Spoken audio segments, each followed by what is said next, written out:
Welcome, Madam Secretary. Madam Secretary, on behalf of the entire committee, let me say how glad we are to see you healthy and how much we appreciate your desire to testify about Benghazi before you leave office.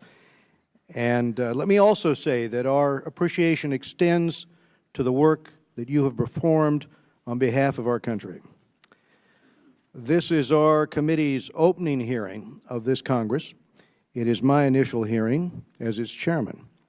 Examining the first murder of a U.S. ambassador in nearly 35 years, the killing of 3 other brave Americans, is not a welcome place to start. But it is necessary. The State Department must learn from its mistakes to better protect its employees, many of whom serve in hostile environments. Unfortunately, threats to Americans abroad are growing. Particularly, those threats are growing in North Africa. And the attacks last week in Algeria again show the nature of the danger. I support having a wide diplomatic presence. We can't retreat, as you recognized in your testimony.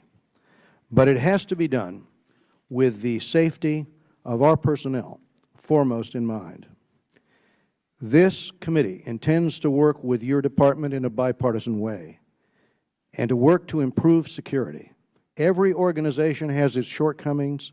Few welcome them being highlighted. But it's this committee's job to get answers to the tough questions. Our goal is to identify where State Department management broke down, thus failing to protect our people in Benghazi. It is clear that the problem was not confined to a few individuals. The Accountability Review Board, convened by you, Madam Secretary, found, quote, systemic failures and leadership and management deficiencies at senior levels within 2 bureaus of the State Department. According to the Board, these systemic failures led to the, quote, grossly inadequate security in Libya. The Benghazi compound was facing a storm of militancy, a flood of weapons, and facing a deteriorating security environment. Attacks were escalating on the compound, yet the compound was inexplicably forced to rely on unarmed Libyan guards and a militia that included extremist elements. No wonder the Board found a pervasive realization among those in Benghazi that security was not a high priority for Washington, according to the report. The Board found that responsibility stopped at the Assistant Secretary level below the Department's most senior management. This seems to contrast with the recommendation of the 1999 Accountability Review Board on the East Africa bombings, which said that, quote, the Secretary of State should take a personal and active role in security issues. This committee is concerned that the Department's most senior officials either should have known about the worsening security situation in Benghazi or did know something about that security situation. Either way, the point is that security requests were denied. So I'm not sure the Board here saw the full picture. And if not, its report is not a complete blueprint for fixing things. The State Department must get this right. Al-Qaeda and its affiliates will very likely be targeting other diplomats for years to come. Madam Secretary, the committee stands ready to help. I learned this morning that you and the administration have proposed legislation to fix the review board, which the committee looks forward to considering. Today's discussion may turn to funding, but when reading the conclusions of the board, one must ask how more money would have made a difference in a bureaucracy plagued by what the board called systemic failures. After all, as the security situation in Libya worsened, the State Department turned away free security assets from the Department of Defense. State Department officials have testified that funding was not an issue. More resources may have been needed in some areas, but the tragedy of Benghazi was rooted in bad decisions. Finally, the Benghazi perpetrators must be apprehended, or they must be killed. It's troubling that Tunisia recently released a key suspect. Poor Libyan cooperation has hampered the FBI's investigation. Success here is a matter of justice, and it's also a matter of signaling to militants that there is no place for them to hide if they attack U.S. personnel. I will now turn to the distinguished ranking member, Mr. Engel, for his opening remarks. Thank you very much, Mr. Chairman, for holding this important meeting. I hope we can use this as an opportunity to seriously examine the steps we need to take to prevent a repeat of the tragedy in Benghazi, rather than engaging in gotcha politics that make it more difficult to achieve this bipartisan goal.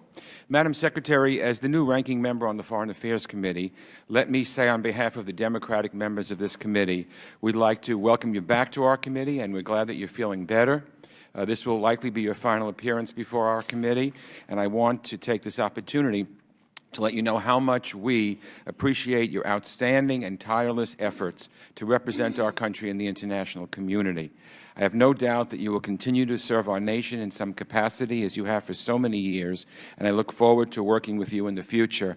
And might I add, as a New Yorker, I feel especially proud of the wonderful and outstanding job you've done as Secretary of State. I think that when we look at the outstanding Secretary of States in our history of our country, you will be right up there at the very, very top. The way you've worked, the tireless effort you've had, crisscrossing the globe so many times, you have just been indispensable to all of us as Americans, and I just want to thank you personally on behalf of all the Democrats, on behalf of all Americans, Democrats and Republicans. We really want to thank you. Mr. Chairman, the committee has no greater responsibility than making sure that the men and women of the State Department, USAID, and other public servants who work abroad are provided the security they deserve. We must do what we can to minimize the threats faced by our diplomats and aid workers, but we must also recognize that some risk is inherent in the practice of effective diplomacy. We cannot advance America's interests around the world if we isolate ourselves behind embassy walls or limit the deployment of our diplomats to low-risk environments. Let's not learn the wrong lesson from today's hearing. The Accountability Review Board, or ARB, convened by Secretary Clinton, found a number of failures that resulted from a lack of leadership in 2 State Department bureaus, as well as woefully inadequate local security in Benghazi. Clearly, mistakes were made. But let's be absolutely clear. Barack Obama was not responsible for the Benghazi attack any more than George W. Bush was responsible for the 9/11 attacks, or Ronald Reagan was responsible for the attacks on our Marine barracks in Beirut, which killed over 200 Marines. And frankly, whether it was called a terrorist attack or not, in the immediate aftermath, as far as I'm concerned, is irrelevant. We just have to make sure that it never happens again, so that in the future our people are protected. That's what I want to get out of all of this. So, Madam Secretary, we commend you for accepting all of the ARB recommendations and welcome your commitment to begin implementing them by the time you leave the Department. Even before the ARB submitted its conclusions, the Department moved to address certain shortcomings through its increased security proposal. The vast majority of the funding for this proposal would come from funds previously appropriated for lower priority programs, and I hope Congress will move without delay to give the Department the transfer authority it needs to start applying these changes. It is important to remember that security is not a one-off endeavor. Indeed, it's a long-term responsibility and investment. In that context, the members of the ARB, led by Ambassador Pickering and Admiral Mullen, highlighted the State Department's struggle to get the resources it needs. The ongoing problem has led to a culture at the Department in which some senior managers appear to be more interested in conserving resources than in achieving specific goals. The ARB report says, quote, "The solution requires a more serious and sustained commitment from Congress to support State Department needs," unquote. Regrettably, it's clear that Congress is still failing to meet this commitment. In the most recent State Department funding bill, approved by the House Appropriations Committee, The administration's request for embassy security, construction, and maintenance was cut by $112 million, and worldwide security protection reduced by $149 million. The Senate, by comparison, did not cut either account. So let me again reiterate what I just said about Congress's responsibility. Over the past 2 years alone, the administration's request for diplomatic security funding has been slashed by more than $500 million in Congress. This makes it impossible for the State Department to build enough new, secure diplomatic facilities or improve those that already exist. The current appropriations bill for fiscal 2013 continues this negative trend. The measure reported out of the House Appropriations Committee hacked base funding for worldwide security protection and embassy security, construction, and maintenance by more than $260 million. The Senate Appropriations Committee fully funded both requests. So what I'm saying here is that we have much work to do for ourselves. If we truly want to maintain a global reach, then we need to make the necessary investments in safeguarding our personnel who serve in dangerous environments. So, Mr. Chairman, you have indicated your intention to work on a State Department authorization bill, and I would like to work with you in a bipartisan manner to craft legislation that improves the Department's ability to manage its resources and provides the funding necessary to secure our people and facilities globally. So I thank you, and I look forward to the Secretary's testimony.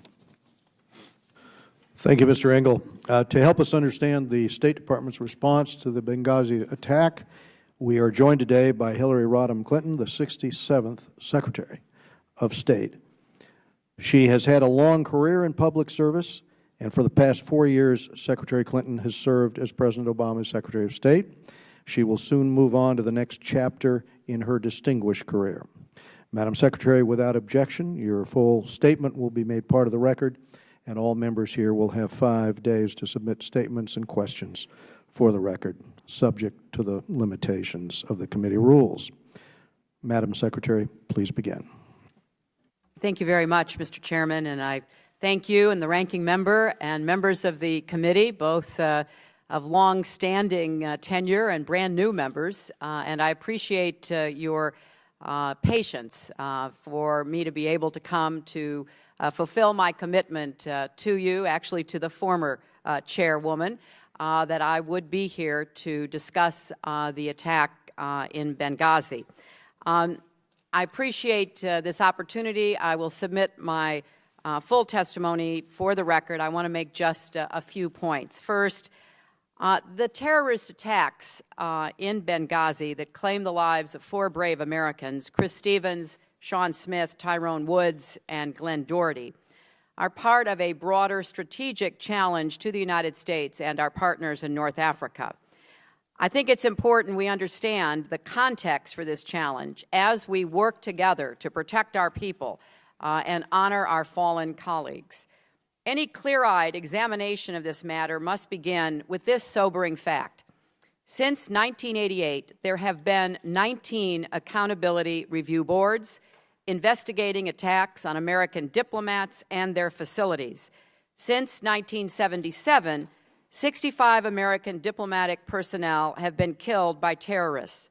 In addition to those who have been killed, we know what happened in Tehran with hostages being taken in 1979, our embassy and Marine barracks bombed in Beirut in 1983, Khobar Towers in Saudi Arabia in 1996, our embassies in East Africa in 1998, consulate staff murdered in Jeddah, Saudi Arabia in 2004, the Coast attack in Afghanistan in 2009, and too many others.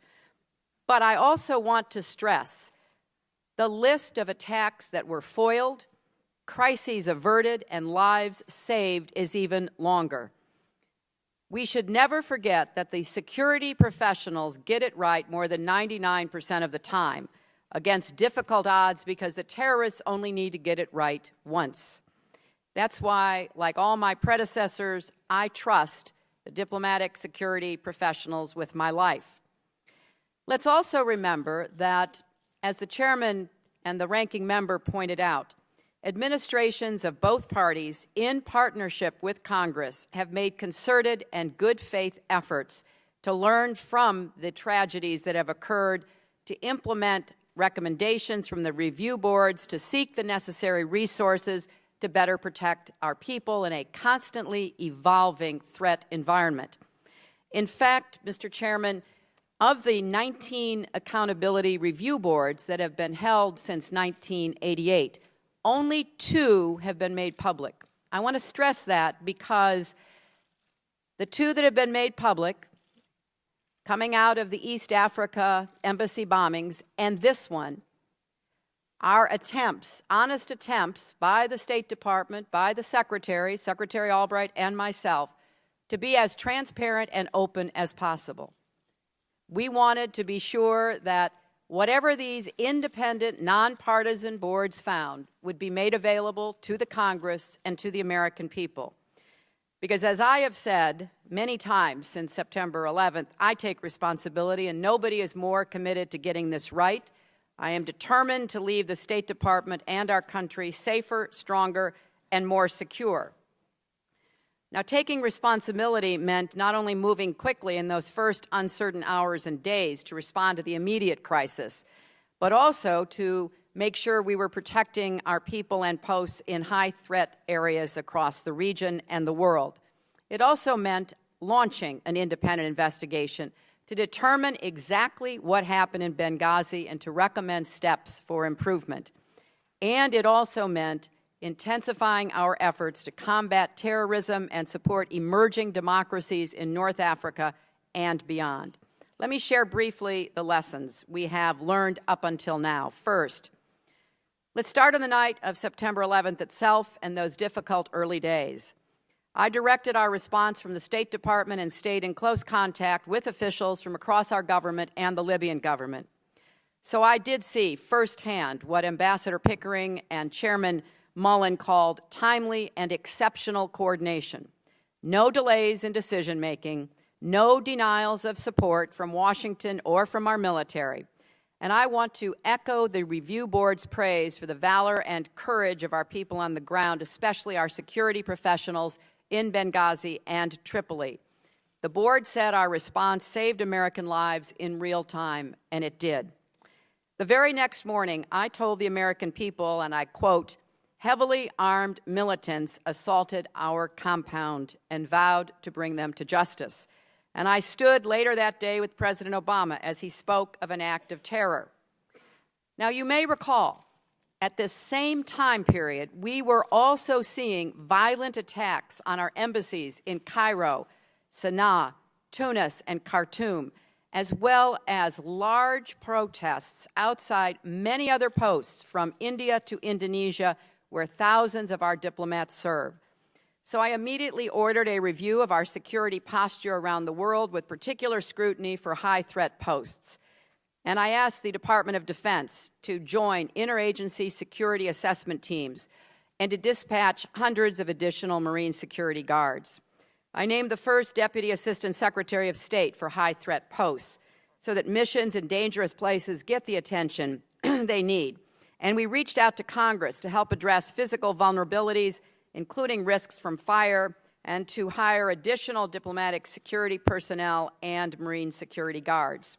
Second, even as I took these steps, I quickly moved to appoint the Accountability Review Board because I wanted them to come forward with their report before I left, because I felt the responsibility and I wanted to be sure that I was putting in motion the response to whatever they found. What was wrong? How do we fix it? I've accepted every one of their recommendations. Our Deputy Secretary for Management and Resources, Deputy Tom Nides, who appeared before this committee last month, is leading a task force to ensure all 29 are implemented quickly and completely, as well as pursuing additional steps above and beyond the board. I pledged in my letter to you last month that implementation has now begun on all 29 recommendations. We've translated them into 64 specific action items. They were all assigned to specific bureaus and offices with clear timelines for completion. Fully 85% are on track to be completed by the end of March, with a number completed already. But we're also taking a top-to-bottom look to rethink how we make decisions on where, when, and whether our people should operate in high-threat areas and how we respond. We are initiating an annual high-threat post review, chaired for the first time in American history, I suppose, by the Secretary of State, and ongoing reviews by the Deputy Secretaries to ensure that pivotal questions about security reach the highest level. And we will regularize protocols for sharing information with Congress. Now, in addition to the immediate action we took and the review board process, we're moving on a third front, addressing the broader strategic challenge in North Africa and the wider region. Benghazi did not happen in a vacuum. The Arab revolutions have scrambled power dynamics and shattered security forces across the region. Instability in Mali has created an expanding safe haven for terrorists who look to extend their influence and plot further attacks of the kind we just saw last week in Algeria. And let me offer our deepest condolences to the families of the Americans and all the people from many nations killed and injured in the Algerian hostage crisis.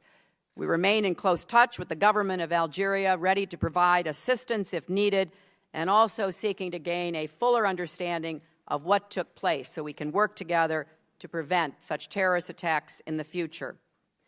Now, concerns about terrorism and instability in North Africa are not new, of course. Indeed, they've been a top priority for this entire national security team. But we need to work together to accelerate a diplomatic campaign to increase pressure on al-Qaeda in the Islamic Maghreb and other terrorist groups in the region. I've conferred with the President of Libya, the foreign ministers and prime ministers of Tunisia and Morocco. 2 weeks later, after the attack, I met with a very large group of regional leaders at the UN and was part of a special meeting focused on Mali and the Sahel. In October, I flew to Algeria to discuss the fight against AQIM. In November, I sent Deputy Secretary Bill Burns on an interagency group to Algiers to continue that conversation. And then, in my stead, he co-chaired the Global Counterterrorism Forum that was held in Abu Dhabi and a meeting in Tunis, working not only on building new democracies, but reforming security services. These are just a few of the constant diplomatic engagements that we are having, focused on targeting al-Qaeda's syndicate of terror, closing safe havens, cutting off finances, countering their extremist ideology, slowing the flow of new recruits. We continue to hunt the terrorists responsible for the attacks in Benghazi and are determined to bring them to justice. And we're using our diplomatic and economic tools to support the emerging democracies, including Libya, in order to give them the strength to provide a path away from extremism. But finally, the United States must continue to lead in the Middle East, in North Africa, and around the globe. We've come a long way in the past 4 years, and we cannot afford to retreat now. When America is absent, especially from unstable environments, there are consequences. Extremism takes root, our interests suffer, and our security at home is threatened. That's why Chris Stevens went to Benghazi in the first place. I asked him to go. During the beginning of the revolution against Gaddafi, we needed somebody in Benghazi who could begin to build bridges with the insurgents and to begin to demonstrate that America would stand against Gaddafi. Nobody knew the dangers or the opportunities better than Chris. First during the revolution, then during the transition. A weak Libyan government, marauding militias, even terrorist groups. A bomb exploded in the parking lot of his hotel. He never wavered. He never asked to come home. He never said, let's shut it down, quit, and go somewhere else. Because he understood it was critical for America to be represented in that place at that pivotal time. So, Mr. Chairman, we do have to work harder and better to balance the risks and the opportunities. Our men and women who serve overseas understand that we do accept a level of risk to represent and protect the country we love.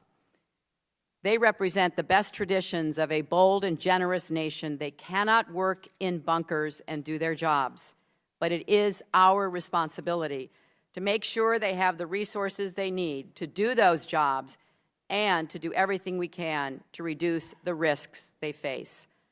For me, this is not just a matter of policy, it's personal, because I've had the great honor to lead the men and women of the State Department and USAID, nearly 70,000 serving here in Washington and at more than 275 posts around the world.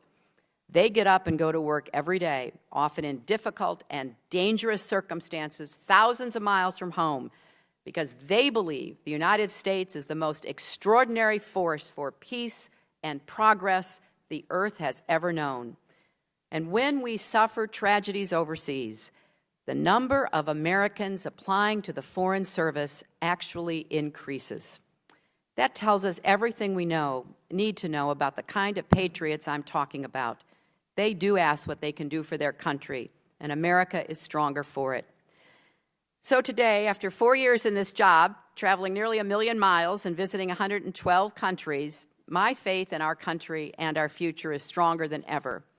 Every time that blue and white airplane carrying the words United States of America touches down in some far-off capital, I feel again the honor it is to represent the world's indispensable nation. And I am confident that with your help, we will continue to keep the United States safe, strong, and exceptional. And I would be very happy to answer your questions. Thank you, Madam Secretary. I think our State Department personnel do certainly accept a level of risk, and they do so in order, as you've said quite properly, to continue to lead. But, and we recognize, I think, that hindsight is 20/20. But with regard to the Benghazi attacks, what is probably most disturbing as the question comes before the committee and as the media looks at the situation, the dots here were connected ahead of time. The State Department saw this risk coming, and the State Department didn't act in order to prevent what could have been handled probably by answering the requests by our personnel. So if we look at the State Department email exchange on top officials in the Bureau, written right after the assassination attempt on the British ambassador in June of 2012. Here's the exchange. Quote, "This is very concerning when you start putting the events together, the anti-American demonstration, the attack on our compound, and now the UK motorcade attack. If the tide is turning and they are now looking for Americans and Westerners to attack, that is a game changer. We are not staffed or resourced adequately to protect our people in that type of environment. We are a soft target," unquote. So here's the point. Senior officials fully appreciated the grave threats in Benghazi. They knew that al-Qaeda was there. They knew that our security was insufficient. But instead of adding security, in this case they took it away, they withdrew mobile security detachment teams. They sent packing a special team that the Defense Department provided, and provided at no cost. So if senior officials knew that our diplomats weren't safe and weren't adequately staffed, then why did they continue to withdraw security? I think that's the first question. In testimony this morning, you said you never saw those requests, and I understand that. Last month, though, Deputy Secretary Burns testified that memos regarding the deteriorating security situation did make their way to the 7th floor, to top management. So what senior official was he referring to when he talks about top management there? Who in the senior management was responsible for responding to those requests that were coming from the field? That would be my question. Well, there's a lot of important questions in that, Mr. Chairman, and let me begin by saying that I was aware of certain incidents at our facility and the attack on the British diplomat. I was briefed on steps taken to repair the breach in the perimeter wall after the June bombing, steps taken to reduce off-compound movements, our team, led by security professionals, but also including intelligence professionals and others, did not recommend, based on those incidents, abandoning Benghazi. In part because over the last years we have become accustomed to operating in dangerous places in Pakistan, in Iraq, excuse me, in Afghanistan, in Yemen, and elsewhere. And we do, as by necessity, rely on security professionals to implement the protocols and procedures necessary to keep our people safe. And as I said in my opening statements, I have a lot of confidence in them because, most of the time they get it right.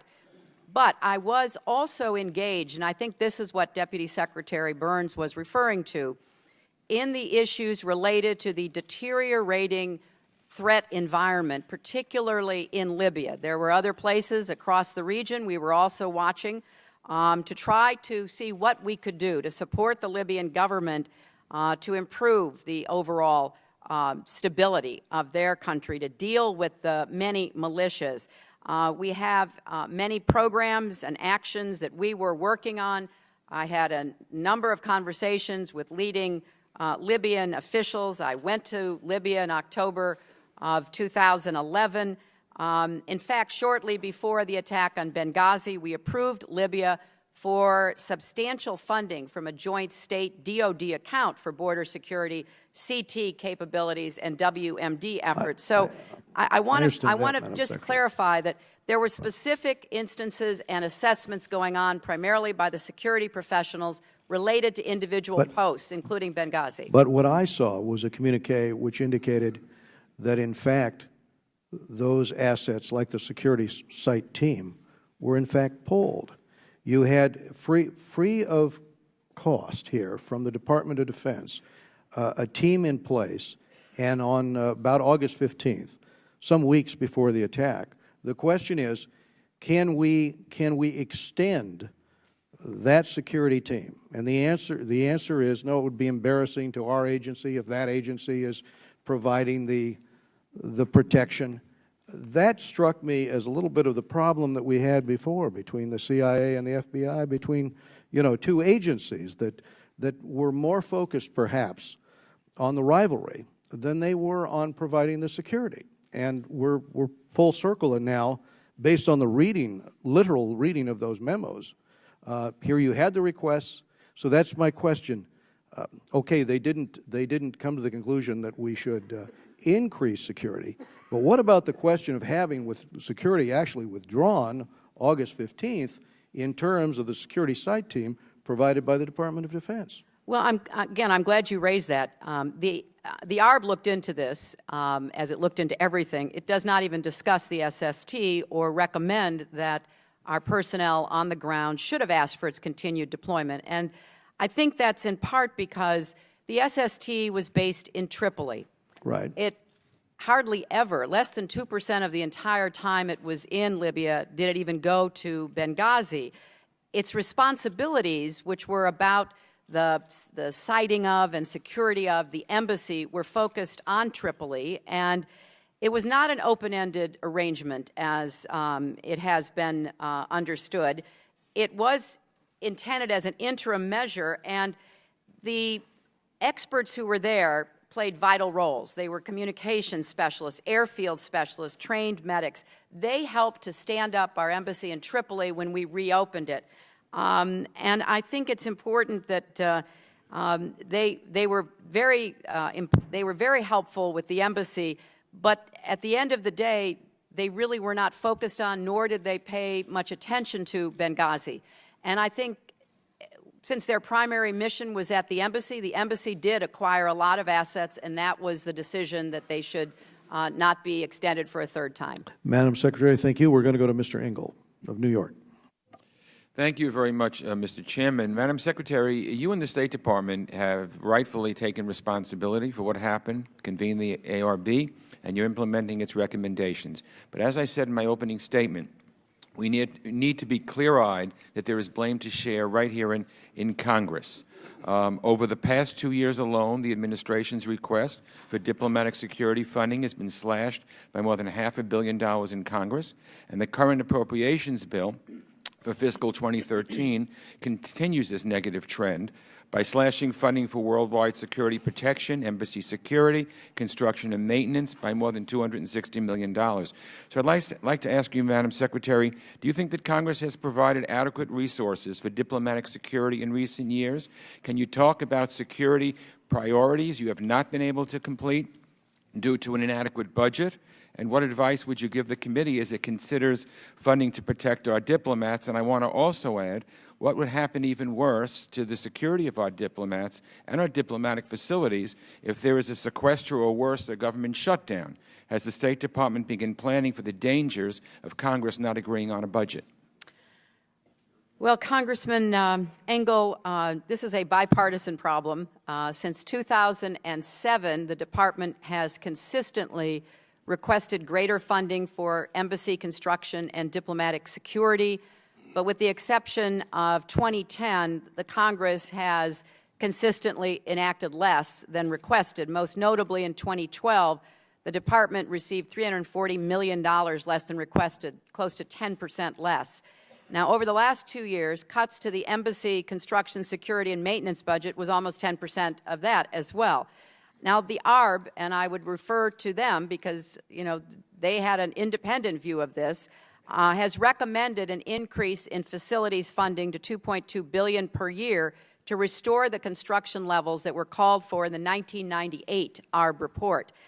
But I think it's also fair to make the point the ARB made. Consistent shortfalls have required the government to try to prioritize, and the Department has attempted to do that. But I do think that there became a culture of reaction, you know, as the ARB report says, husbanding resources and trying to figure out how to do as much with as little as possible. And so although our prioritization was certainly imperfect, the funds provided by Congress were inadequate. So somehow we have to work on both ends of that equation. Now, what can you do? Well, first of all, we came up with a request to the legislative and budget staffs for transfer authority language, namely taking money we already had in this budget and letting us move it quickly to do what the ARB told us to do. More Marine security guards, more diplomatic security guards, more construction and upgrades. We were able to get that included in the Senate version of the Sandy supplemental, which passed on December 28th, but we were unable to get the language included in the House version. This is not new money. So first and foremost, I would greatly appreciate this committee weighing in, working with your counterpart in the Senate to give us this transfer authority. Otherwise, we're going to be behind the curve again. Secondly, I think it's very important to change the laws about best value contracting versus lowest price technically qualified. By statute, the State Department local guard contracts in dangerous places like Libya and everywhere else except Iraq and Afghanistan must be awarded using a lowest price, technically acceptable selection process. We have requested a change in the legislation that would allow us to use some discretion to try to deal with the varieties and vagaries of these local guard forces. We currently have it, as I said, in Afghanistan, Iraq, and Pakistan, but it's going to expire. So that's something else that I would respectfully ask this committee to look into. And finally, the point that the chairman made and that you echoed, Congressman, an authorization. You know, working on an authorization. I was on the Armed Services Committee in the Senate. We did an authorization every year, no matter what was going on in the world. It was a great organizing tool. It made sure that our defense needs were going to be met. I believe that in the world in which we're living, our diplomacy and development needs are very important, but we don't have the same focus. And so working with the Senate Foreign Relations Committee on an authorization where you can look at everything and you can have subcommittees really delving into all of these different issues, coming up with an authorization, I think, would be a great step forward. Thank you. Thank you, Madam Secretary. Eliana Ross-Leitonen from New York. Well, they eventually From retire. Florida. They retire from take New York to Florida, from Florida. We'll take them either way. New Jersey, New York, come on down. Madam Secretary, There thank are a you lot of for, New Yorkers already down there, I you think, bet. aren't there? But you can only vote once, remember. We're very, very picky about that. Thank you for the positive working relationship that we have had during your tenure at the State Department. I request that I get written responses for the questions that I'm going to ask. First, why were you not interviewed for the review board by the review board investigators? How can this review be considered thorough when the person at the top, the Secretary of State, was not part of the investigation? That's what was said in our open hearing when it was confirmed that you were never questioned for this report, and I think that's outrageous. Also, the State Department was clearly allowing the false narrative that department officials were being held accountable for what went wrong in Benghazi, for ignoring the threat, and it was perceived as fact. Look at these headlines. The New York Times, 4 are out at State Department after scathing report on Benghazi attack. Not true. Heads roll at the State Department. Not true. Yet State did nothing to correct the record. Here we are 130 days after the terrorist attack. Why did you not take steps publicly to correct this false narrative, even up to including today? Even when your deputies, Burns and Nides, testified before us, they both said that steps were being taken to discipline those State Department officials when, in fact, no significant action had or has occurred. There's just been a shuffling of the deck chairs. Do you find it acceptable that state officials responsible for this lack of leadership and mismanagement, for ignoring a security request during the Benghazi attack and before, remain employed within the State Department? Also, the accountability report cites several systemic failures at the department that cannot be overlooked or ignored.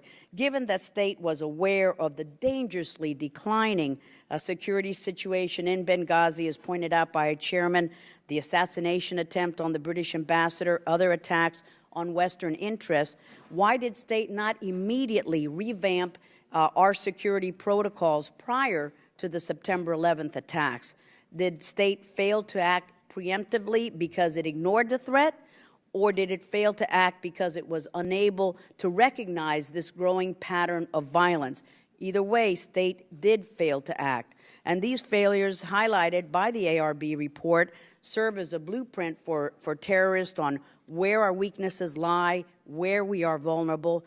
So what actions have you taken to ensure that when another embassy, another consulate sound the alarm on security threats, as it happened in Benghazi, that those requests are not yet again ignored?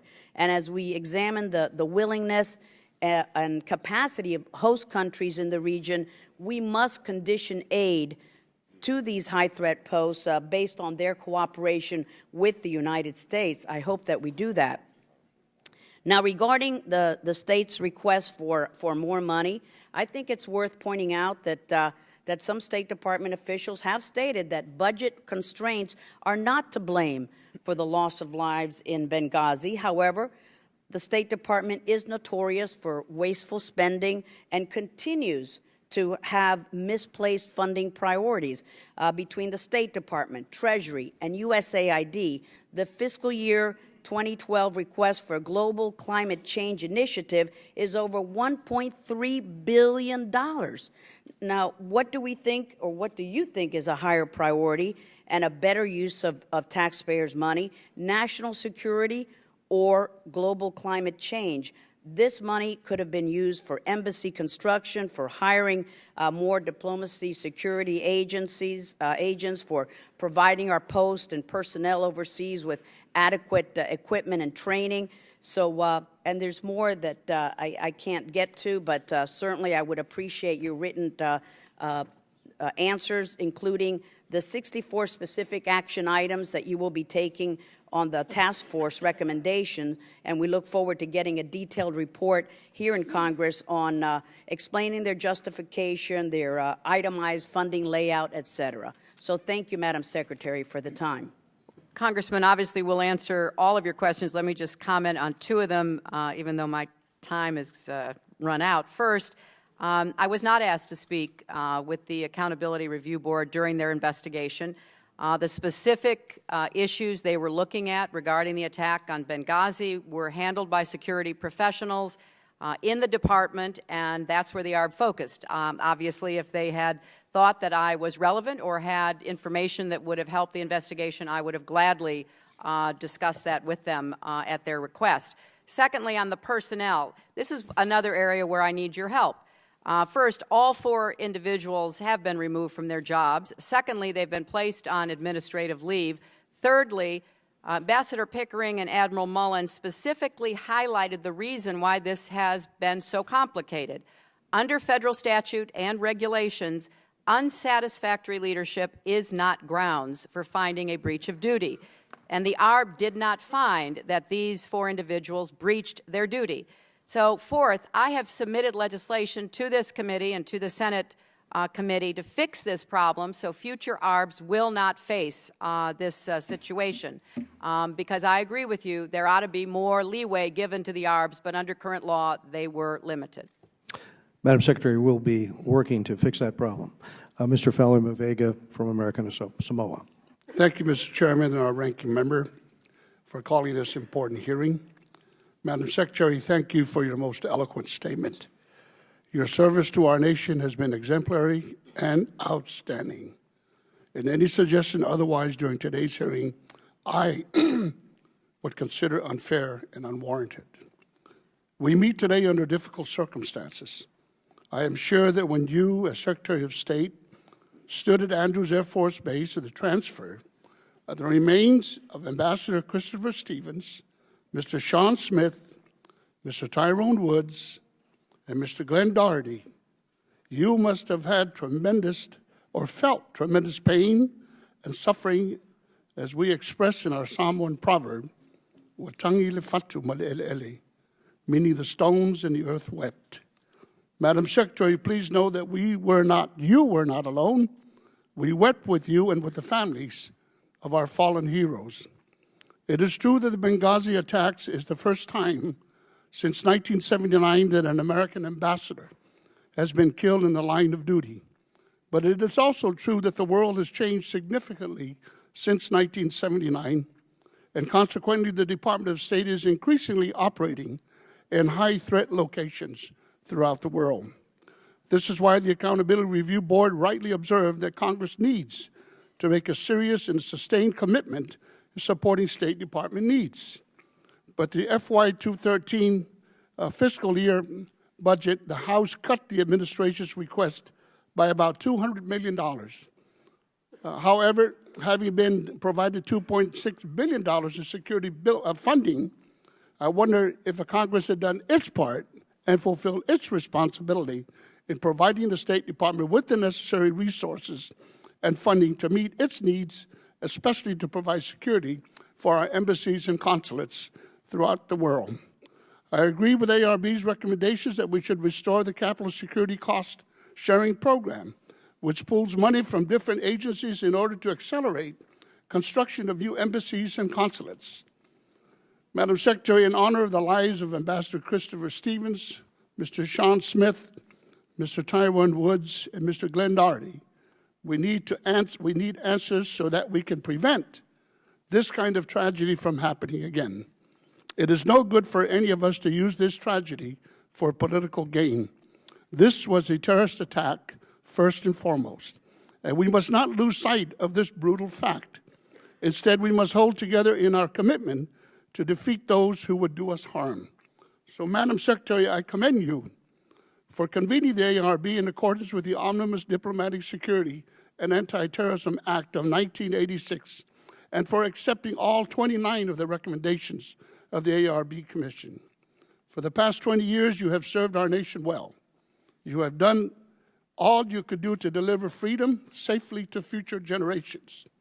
I salute you, and I look ahead to 2016, wishing you much success and extending to you my highest regards. I do have one question, or a couple if I have the time. Madam Secretary, I note with interest one of your quotes, or statement here that this is why Ambassador Chris Stevens went to Benghazi. I want to get the sense that the commitment that our Foreign Service officers throughout the world is second to none, even at the risk of their lives. And I wish, and my colleagues would understand, yes, we have logistical problems, yes, we have funding, but the fact that this people willingly did this, not only because of his love for the leaders and the people of Libya, but because he was so proud to represent this great nation of ours.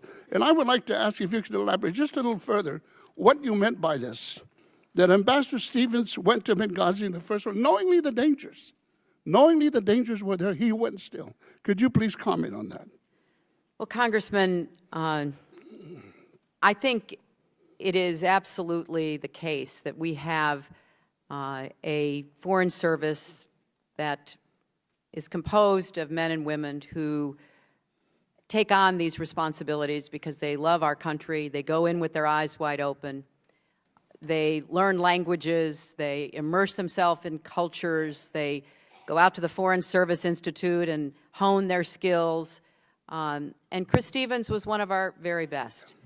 He started off in the Peace Corps in Morocco, was a fluent Arabic speaker, had served with distinction throughout the Arab world. And when I asked if he would be interested in going to Benghazi, where we had nothing when he first went, where he, bunked up in a hotel, we didn't have any support to speak of, he was thrilled, and he understood immediately what it would mean.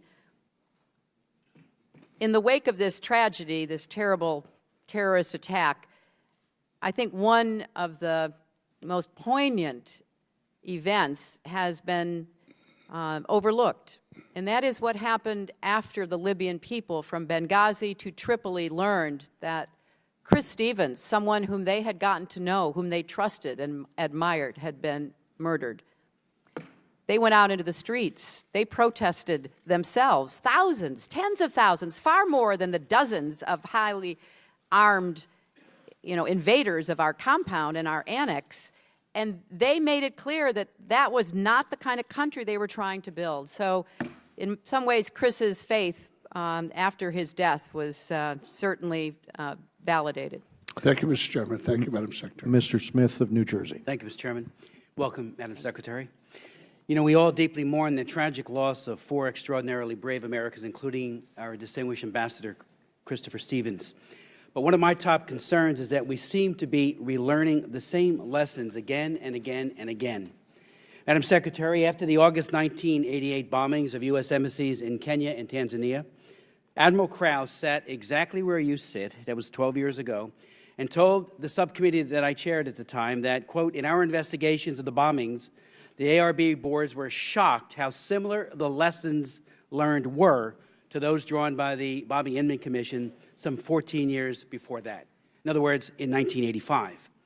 In direct response, I authored a bipartisan law, the Admiral Nance Magdonovan Foreign Relations Act, and in it we had a title, the Secure Embassy Construction and Counterterrorism Act of 1999, to upgrade diplomatic security and residences, to improve threat assessments and facilities, emergency action plans, security threat lists, perimeter distances, that is setbacks, for example, crisis management training, diplomatic security training, rapid response procedures, storage or emergency equipment like fire suppressant capabilities, and increased anti-terrorism in Africa. Before 1998, there were 1,000 security specialists. Today, there are over 3,100. I agree we need more, but how present-day security personnel and assets are deployed are, above all, a leadership issue. And clearly, we have and had the diplomatic security assets that could have been deployed to Benghazi. When it comes to what you knew, Madam Secretary, and what requests were made of you and the Department to beef up security in Benghazi, there are disturbing parallels to Kenya and Tanzania. Prior to East Africa, terrorist bombings, U.S. Ambassador to Kenya Prudence Bushnell repeatedly asked Secretary Madeleine Albright for more security upgrades, and the ambassador's request was rejected, and the loss of life, as we all know, was horrific. There are numerous press reports that U.S. Ambassador to Libya, Chris Stevens, and his team made repeated requests for security assistance. So my questions are these. One, you defined taking responsibility for Benghazi in your testimony a few moments ago in terms, and only in terms, of during and after the terrorist attacks. What about before the attack on September 11, 2012? What did you personally and your staff, when did you become aware of Ambassador Stevens and his team's request for security upgrades? What exactly did you do in response? You obviously were very close to him. Did he ask you personally at any time? When you say a moment ago that Ambassador Pickering's ARB perhaps didn't think you relevant to be interviewed, you're the most relevant person of all. You're the leader. You're on top of it all. So I would join with my colleague, Elena Ross-Layton. You should have been interviewed and very important questions asked. And were you personally in any way at fault? Well, first, Congressman, I'm well aware of the work that you did after the 1998 bombings, and I think that work and the legislation that you championed has been very important in protecting our people around the world. We have been not only reviewing but continuing to implement the recommendations of all the former ARBs, and the 18 previous ARBs resulted in 164 recommendations, and we have been very clear that the overwhelming majority have been implemented. A handful such recommendations were, by their very nature, requiring continuous implementation, like what kind of security upgrades or radio communication was necessary.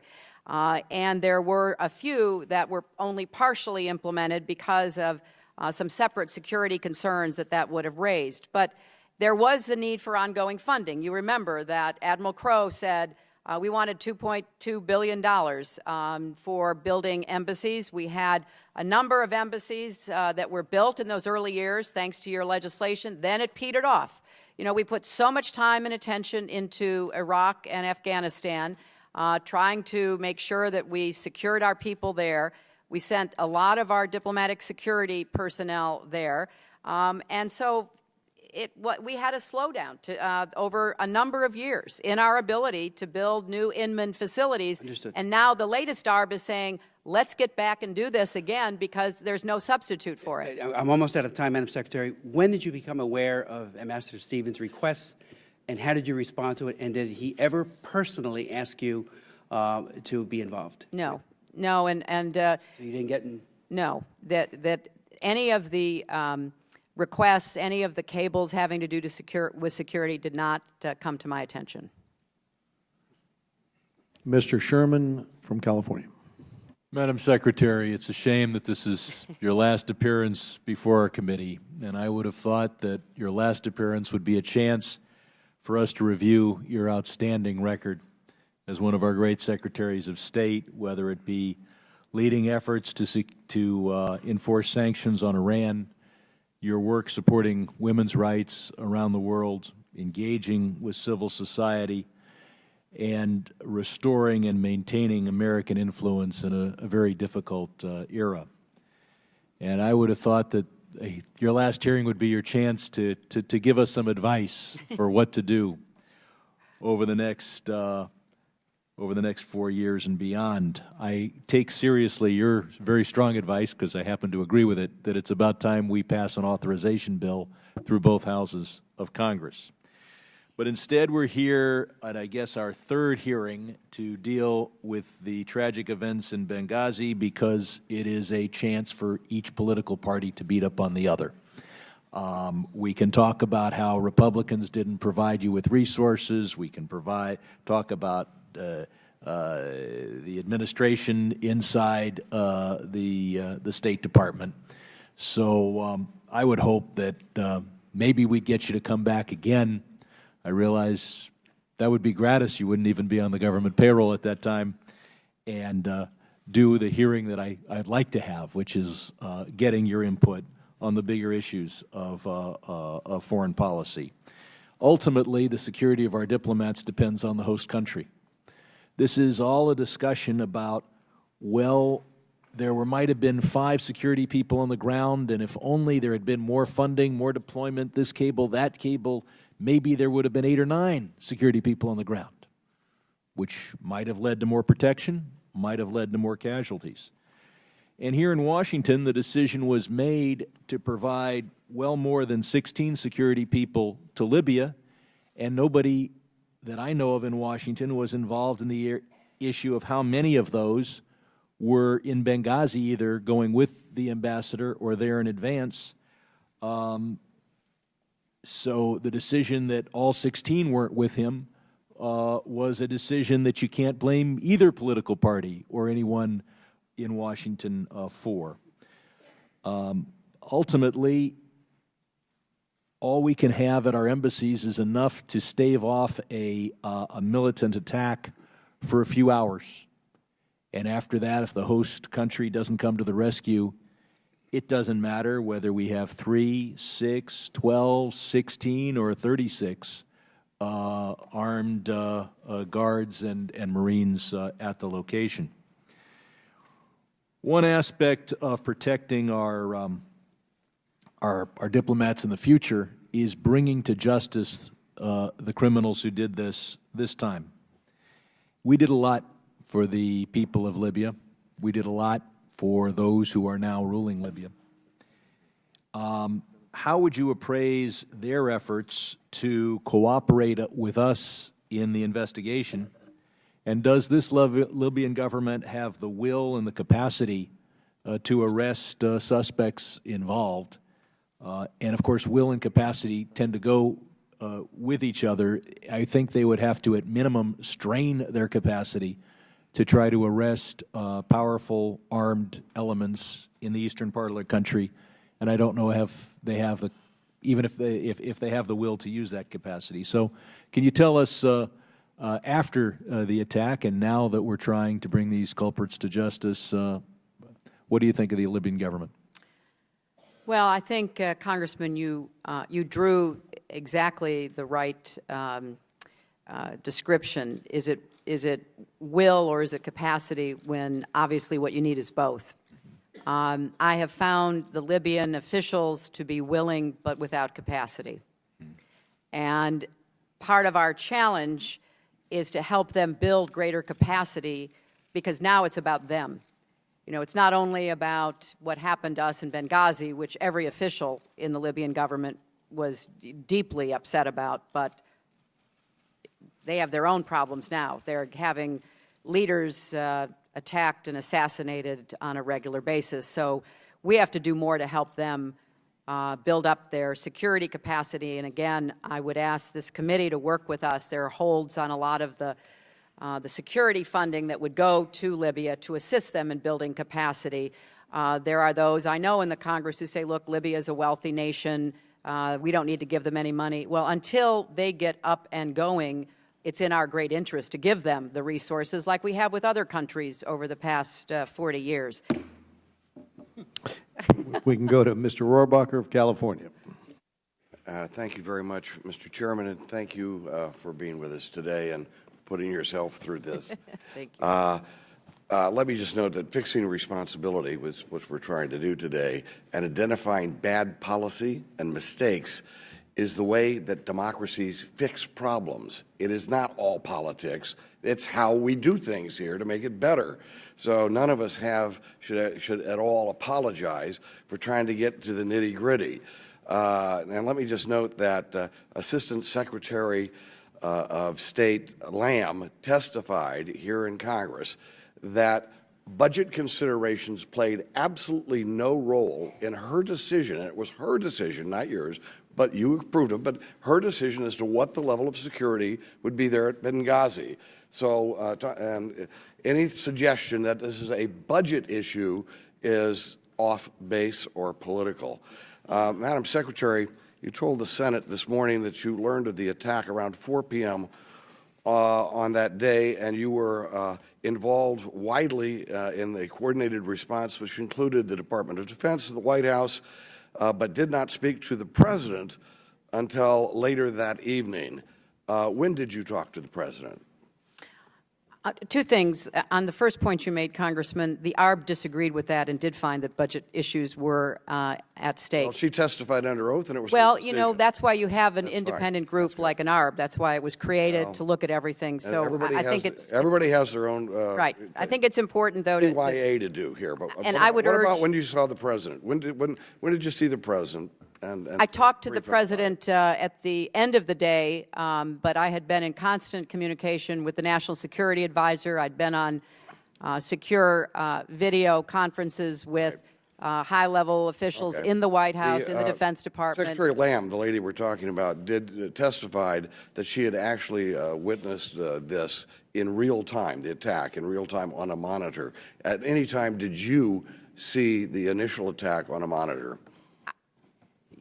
Or the President? Congressman, there was no monitor. There was no real time. We got the surveillance videos some weeks later. That was the first time we saw any video of the attack. So there was I think there was a misunderstanding. I think that perhaps, I'm just trying to clarify this. I may be going beyond my brief here, but I think perhaps what she meant was, was there audio? she was on an open, she was talking to DS people who were trying to understand what was going on. Well, I will have to say that Admiral Mullen, in briefing us, suggested that they had seen some kind of video, and that within a few moments, it was very clear that this was a very coordinated terrorist attack, and not some demonstration that had gone awry. Well, I think the surveillance video, which some of you may have seen in a classified setting, does demonstrate what happened that night. As you were dealing with the crisis as it went on, did you think or act on the basis that this was a film protest gone out of control?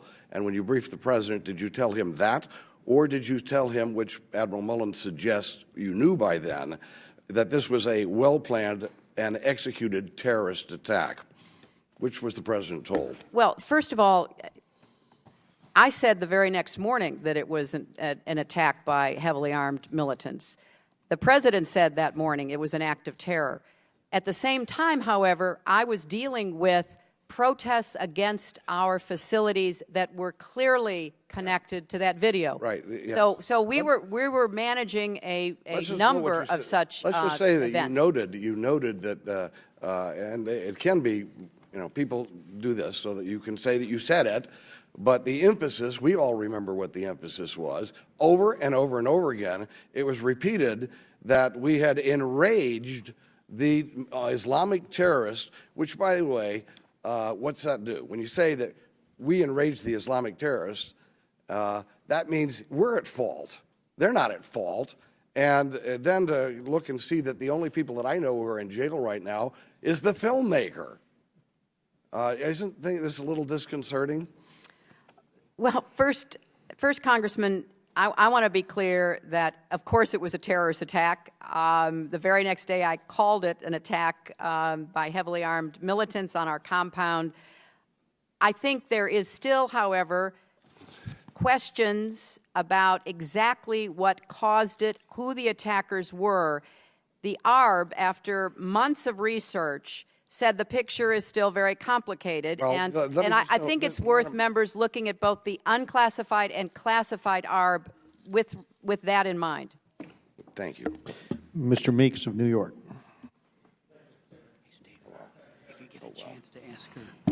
Let me first thank you. Well, first I want to thank you for an extraordinary daughter who came to the Rockaways after Sandy. Thank you. Just helping people, unannounced, without fanfare, just getting down and helping people because they needed help after that terrible storm. And so just extraordinary public service. And then I want to also say, Madam Secretary, that you have been a Secretary of State at an extraordinary time in the history of the United States of America and the world. And you have managed the challenge in an equally extraordinary manner. When you took the job, America had a tarnished image abroad. You have revived our brand, traveled over 1 million miles to the furthest reaches of the world, to the most challenging areas and touch the lives of the most vulnerable. With your leadership of initiatives like the QDDR, you have deepened our confidence that foreign aid can be responsibly spent. On behalf of a grateful nation and of definitely the people of the 5th Congressional District, I want to thank you for a job well done. The attacks on our mission in Benghazi were a painful reminder to all of us that our diplomats, of course, are in harm's way, and they are in some of the same unstable and even hostile environments as our military, yet they don't have the same means of protecting themselves. And sadly, we go back and we've talked, and I know at this committee I heard Admiral Mullins and Ambassador Pickering say that money was and is in the budget is very important and makes a difference. Yet, and sadly, this House has failed to do its part in addressing the challenges they face, even after the tragedy of the Benghazi attacks. You, however, have been responsibly and accepted the recommendations of the ARB and put measures in place immediately after the September attacks that demonstrate that you are serious about changing the status quo. But of course, again, it's a two-way street. Congress has failed to act in a meaningful way, and I believe it's a shame on the leadership for its failure to give the State Department the authority to transfer already appropriated funds, not new money, already money that you have toward funds to bolstering security for our diplomats, to give you that discretion. And shame on the House for its failing to adequately fund the administration's request for diplomatic security funding. Now, I hope that this Congress will act swiftly to fix these critical funding matters. It is also my hope, as you've said, that we finally have a state authorization bill that the President can sign into law. But let me ask you this question. At the time of the Benghazi attacks, you've indicated there was risings going on in Egypt and in Yemen and in Tunisia. You know, it seemed as though a lot, because no one could have imagined, and I'm sure you did not when you initially took office, that we would have the Arab Spring and the nation and what was going on in these various countries would happen. I want to ask you a question that's somewhat, I guess, what Mr. Sherman was asking about, because just to get your thoughts on what we might do as members of Congress and how we might move forward with the nations of the Arab Spring so that maybe that is a way that we can prevent these kinds of things from happening in the future. Well, it's an excellent question, Congressman, and deserves a very thoughtful answer longer than the time I have. But let me just make 3 quick points. First, we cannot retreat from, give up on, turn our backs on these new Arab Spring revolutionary countries and new regimes. They are very new. Most of them have leaders that have never run anything. They have come from backgrounds where they are suspicious of security because security was a dirty word. It threw them in jail. It, harassed themselves and their families. So we have to do some work, and that work requires that we stay engaged. Secondly, we have to do a much better job in helping rebuild security apparatus that can be used. Quick example, we had a terrible assault on our embassy in Tunis.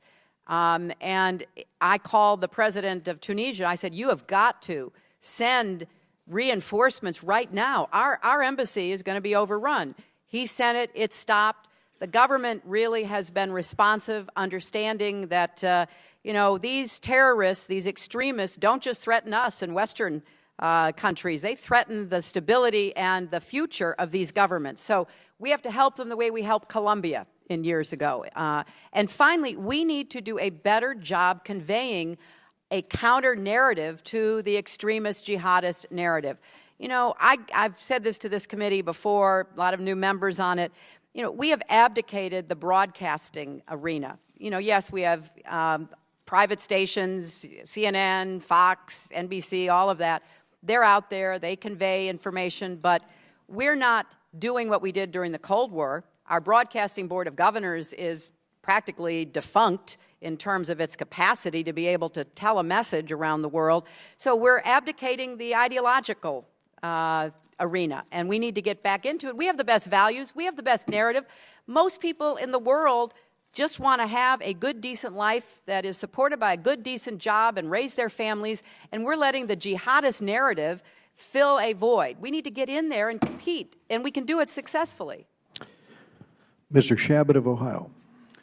Thank you, Mr. Chairman. Madam Secretary, first, let me thank you for your service, and I wish you the best in your future endeavors, mostly. I've got a couple of questions, but I do want to take a moment or two to say a couple of words about our late Ambassador, Chris Stevens. Many members and staff on our committee have had the opportunity to know and to work with him even before he was named our U.S. Ambassador to Libya. And I think all would agree that he was one of our most able diplomats. I had the opportunity to meet with him in Tripoli a little less than a month before he and 3 other outstanding Americans were murdered in Benghazi. His enthusiasm for the job was really something to behold. He was excited about the opportunity to help a nation newly freed from decades of brutal dictatorship. On my first night in country, I had the opportunity to join the ambassador for an iftar dinner with a number of newly elected Libyan parliamentarians. They were optimistic about building a democracy, creating a vibrant economy, and restoring fundamental human rights for the Libyan people. And he was as enthusiastic as they were about the prospects. There's no question that he'll be missed by all who knew him and who worked with him. One of the things that really troubles me, Madam Secretary, is the hoops that we on this committee have had to jump through to get to the facts surrounding the deaths of these public servants. The State Department has delayed and delayed coming forth with information, and when this committee was finally presented with relevant data, it amounted oftentimes to what might be called a document dump. Hundreds of pages of paper in wide disarray in no particular order, either in terms of relevance or in chronology, often in duplicate, but in different binders, making it very difficult to locate documents that were of any help. Our public servants in Libya were murdered on September 11th. It's now January 23rd, more than 4 months later.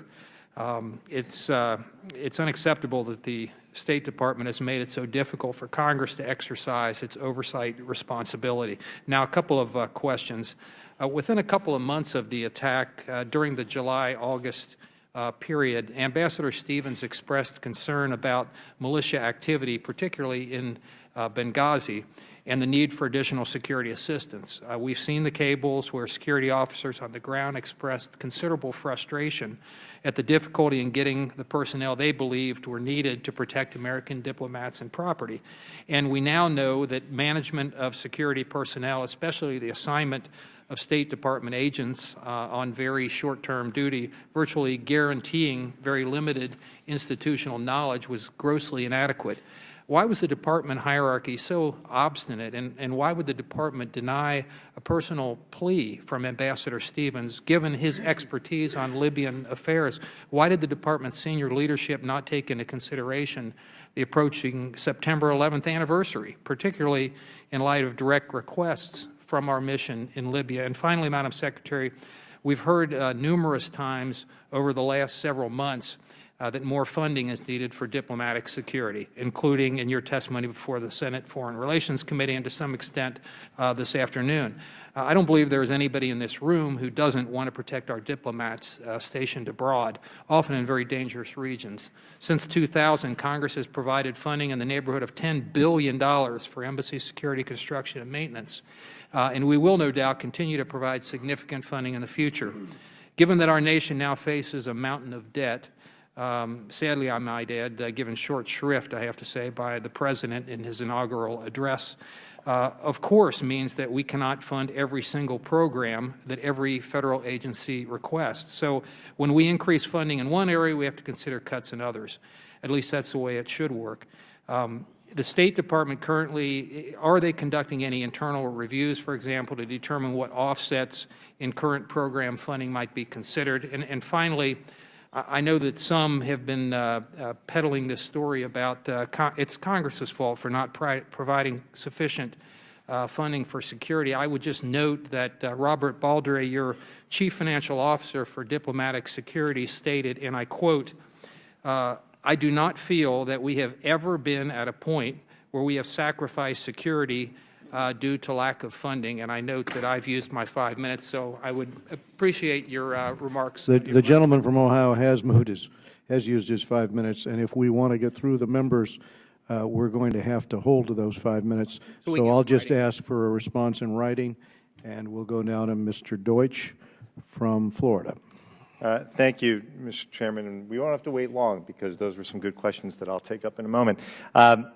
Secretary Clinton, first I'd like to thank you for the truly remarkable job that you've done as Secretary of State. You have represented the interests of this nation magnificently. And I, for one, hope that after a bit of rest you will consider a return to public service. And should that return bring you to Florida, I will look forward to welcoming you there. I'd be remiss if I did not take this opportunity to once again thank you for your efforts on behalf of my constituent, Robert Levinson, who went missing in Iran in 2007, now 2,147 days ago. And I ask that the Department continue to do everything that it can to return Robert to his family. I also want to thank you for the ways that you've handled the tragic events in Benghazi. Your personal commitment to ensuring that those Americans who serve American interests overseas, often at great risk to themselves, is a testament to the commitment that you've shown throughout your tenure at State to strengthen our diplomatic efforts around the world. And I'd like to return to Mr. Shabat's question. There's an awful lot of debate here on the Hill about how we spend our dollars. We all recognize that we have budgetary concerns. We also recognize that we have an obligation to provide security and to protect American personnel abroad. And as we've ended our military operations in Iraq, as we wind down in Afghanistan, I'd like to ask, what kind of strain will the presence of less military personnel in the region put on diplomatic security? Let's start with that. That's a very important question that we're really going to have to grapple with together, I would hope. We saw, for example, that when our troops withdrew from Iraq, it dramatically altered what our civilians were capable of being able to do. Because there had been, over the course of the war in Iraq, a very good working relationship between DoD, State, and USAID. We're going to face the same kind of questions in Afghanistan as our troops draw down from Afghanistan. And in a lot of these places, we don't have military resources. The Department of Defense was a very good partner to us in responding to Benghazi, but their assets were too far away to make much difference in any timely fashion. AFRICOM was stood up 10 years ago. I think that that is going to look quite prescient because we're going to need to figure out how to work more effectively together between our civilian and military assets in Africa. And I think that would be a worthy subject of this committee, perhaps working with the Armed Services Committee, because it's often difficult. But in my 4 years, we've tried to work out more cooperative relationships, more funding streams between State and DoD in order to be able to maximize the cooperation between us. When you talk about the need to prioritize because of shortfalls, more Marine security guards, talk about construction budgets and upgrades, what does that mean? What are the decisions that have to be made, and how do they actually impact our diplomatic personnel? Well, first and foremost, we have to do the right job prioritizing based on the resources we do have. And I would be the first to say it's not all about money, but it's also not without budgetary consequences. And so we have to figure out what's the right balance. Secondly, immediately after this happened, I spoke with Secretary Panetta, Chairman Dempsey, asked the Defense Department to work with us in putting together interagency security assessment teams to go out and look at our high-threat posts because our military brings a different perspective. And that was a very important process, which we are going to continue. We're also looking to see how we can better cooperate on the security aid that we give to other countries. It's got to be a combination of both military assets and expertise, but also development, rule of law, democracy building. It can't be one or the other. They have to be married together. And if you could, in the few seconds that we have left, Madam Secretary, could you just could you speak more broadly about the important role that will play in this budget debate that's going to take place? Why is it so important for us to continue to fund this? Well, let me just give you an example. Colombia.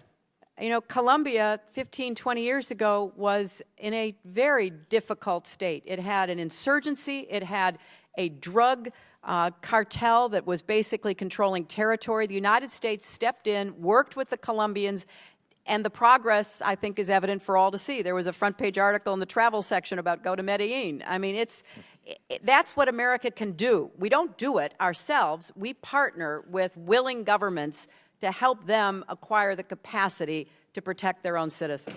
Thank you. We go to Mr. Joe Wilson of South Carolina. Thank you, Mr. Chairman. And Madam Secretary, thank you for being here today. I particularly appreciate your recognition of AFRICOM, Plan Colombia. Indeed, these have been extraordinary success stories promoting peace throughout the world. The American people will always appreciate its American heroes, Chris Stevens, Sean Smith, Tyrone Woods, and Glenn Doherty. As we begin, I do want to point out that, for the record, I believe that Congressman Rohrabacher is correct. There was an email from the Chief Financial Officer for Diplomatic Security following the Benghazi attack. Specific quote, "Although diplomatic security has been fiscally prudent, I do not feel that we have ever been at a point where we sacrifice security due to a lack of funding." End of quote.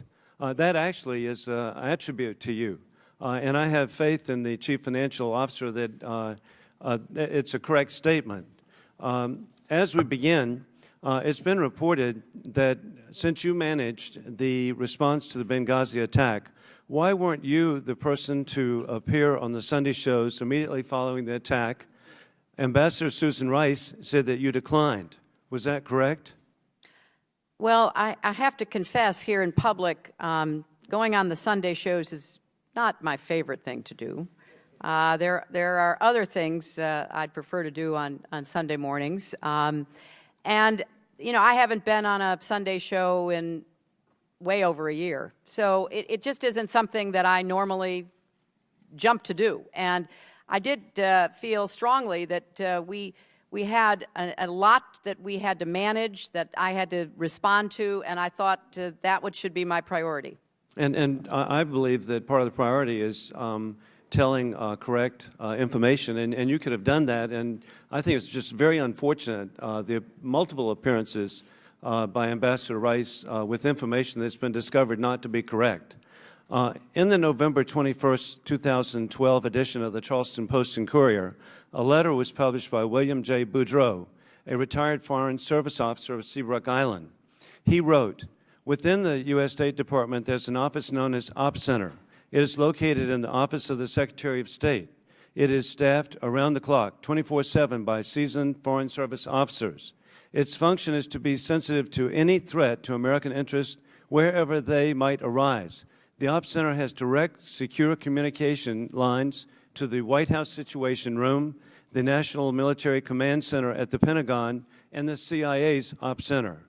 Having worked as a watch officer at the Op Center, I know that any information that indicates a threat to the safety of American citizens overseas is passed to other agencies mentioned above.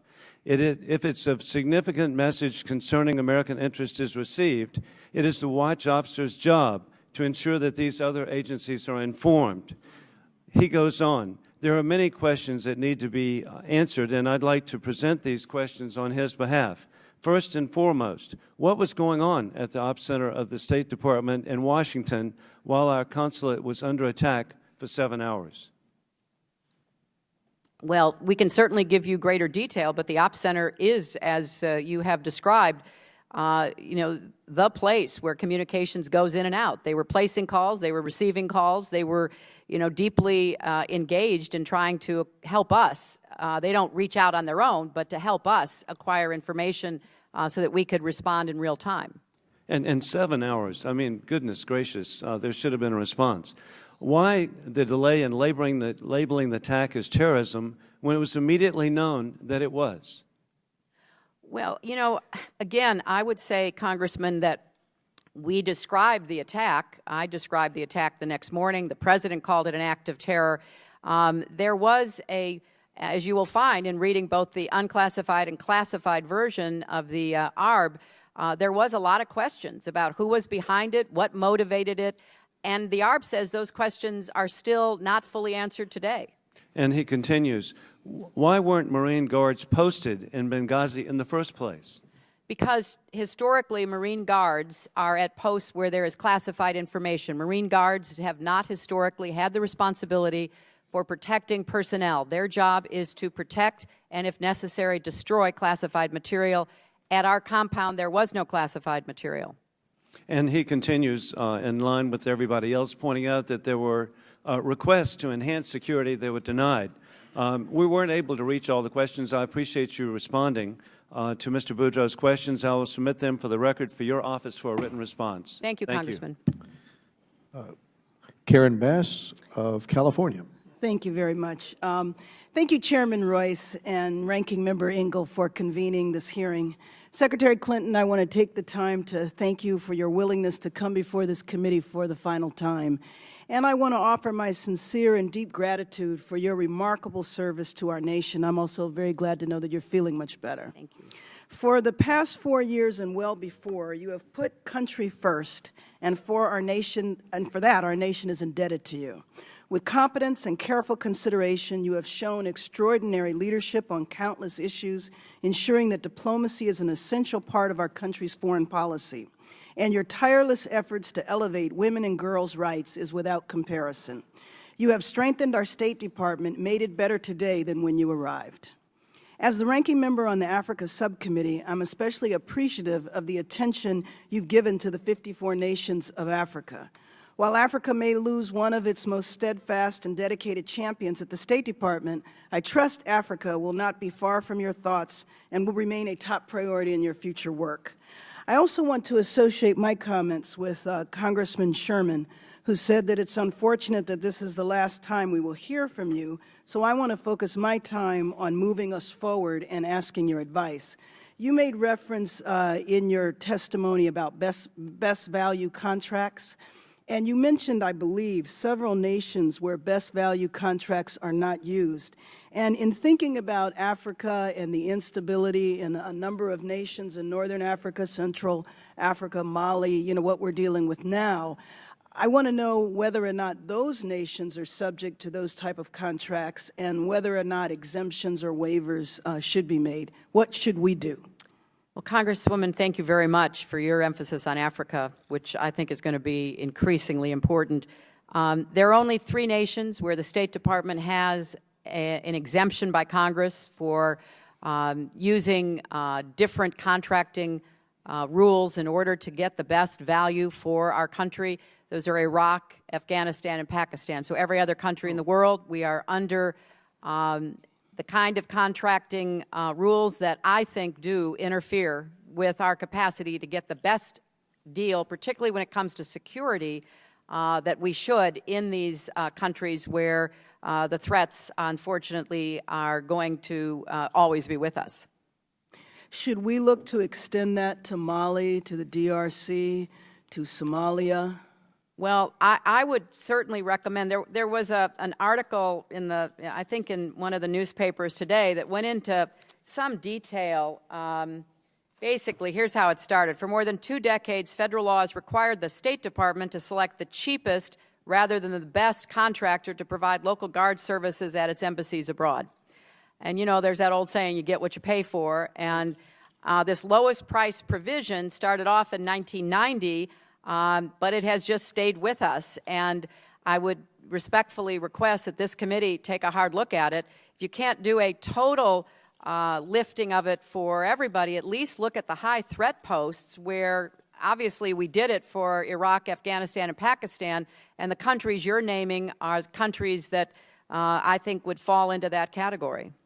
Well, thank you very much. Among the various Islamic extremist groups operating in Africa today, AQIM, Al-Shabaab, Boko Haram, to name a few, in your view, which pose the greatest threats, direct threat to the United States? And then given the limited capacity and are in some cases the limited political will of the countries in which these groups operate, are U.S. military intelligence and security assistance resources devoted to these threats adequately or appropriately balanced? And what recommendations would you have for us?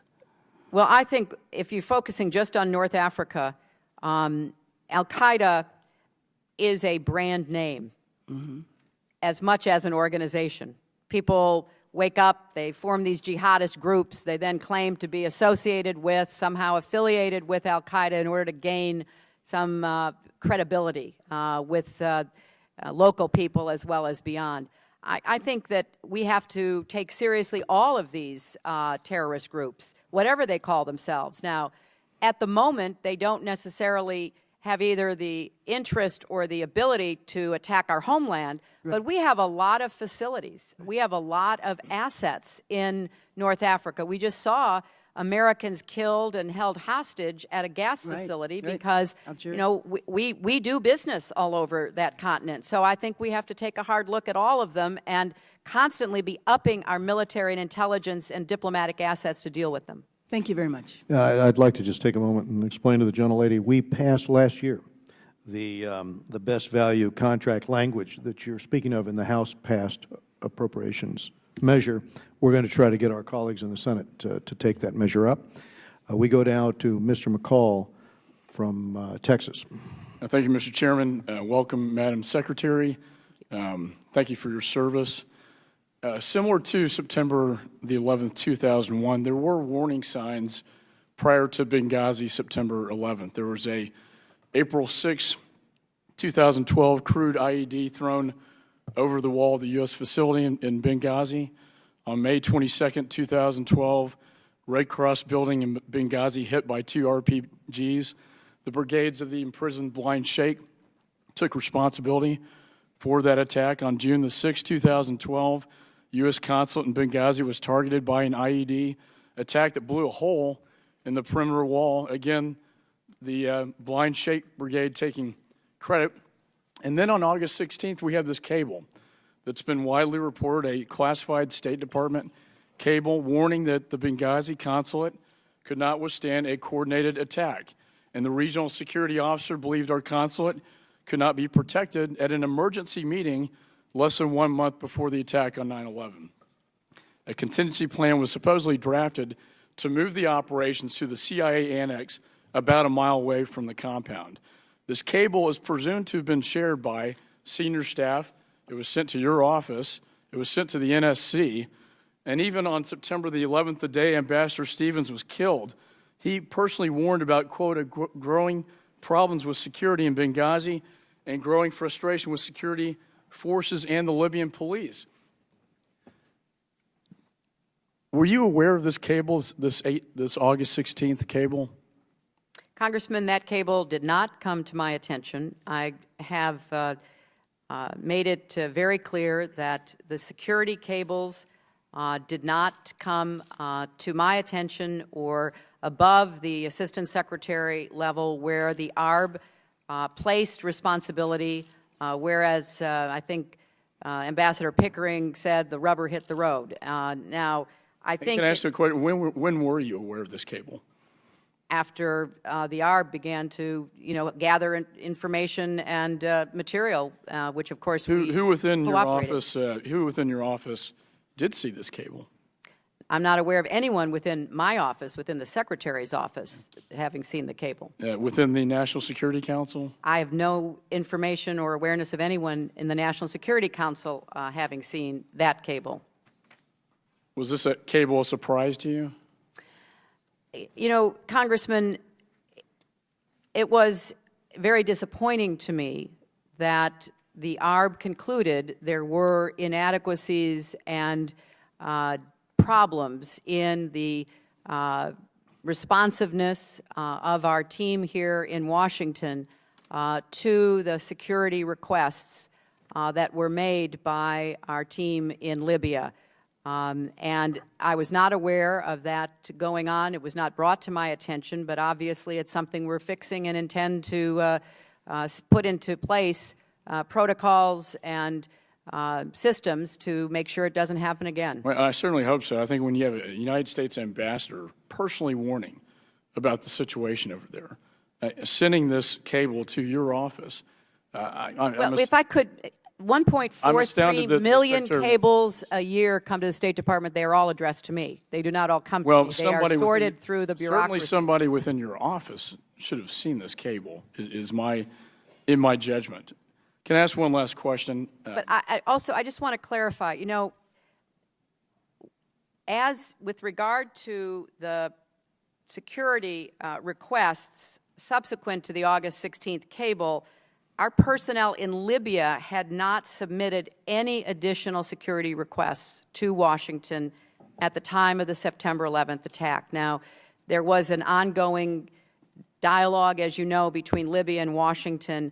I think it is... Reclaiming my time is very limited. An emergency meeting was held and a cable sent out on August 16th by the ambassador himself, warning of what could happen. And this cable went unnoticed by your office. That's the bottom line. That's how I see it. The facts as we have them, Congressman, and I will be happy to have people give you this in detail. The August 16th cable stated that security requests for Benghazi would be forthcoming.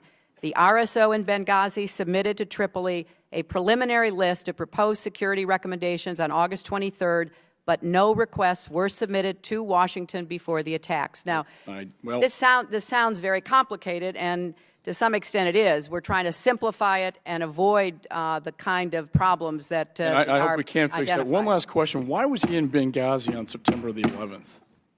I'm going to go now to Mr. William Keating. I'll submit that question in writing.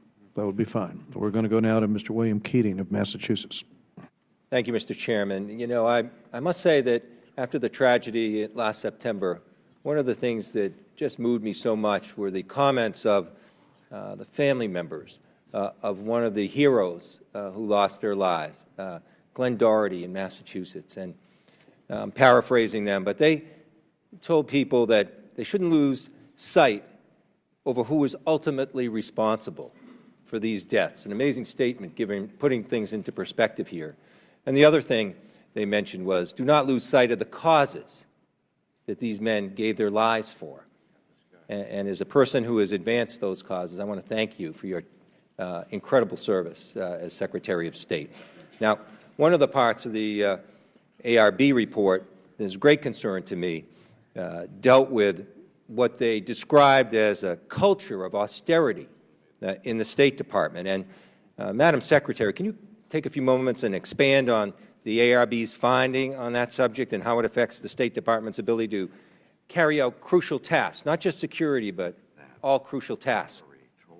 Well, Congressman, that is what the ARB found. They found that there was a culture of husbanding resources, of, you know, being quite concerned about responding, even on security, as important as security is, because one never knows what the budget's going to be going forward. And, you know, we've had some ups and downs budgetary-wise going back, as I said, into prior administrations. But it is fair to say that many of the professionals in the State Department have really gotten used to worrying greatly that they'll give something to somebody and that will become an expectation that will then have to be taken away. And it did affect the security professionals' decisions according to the ARB.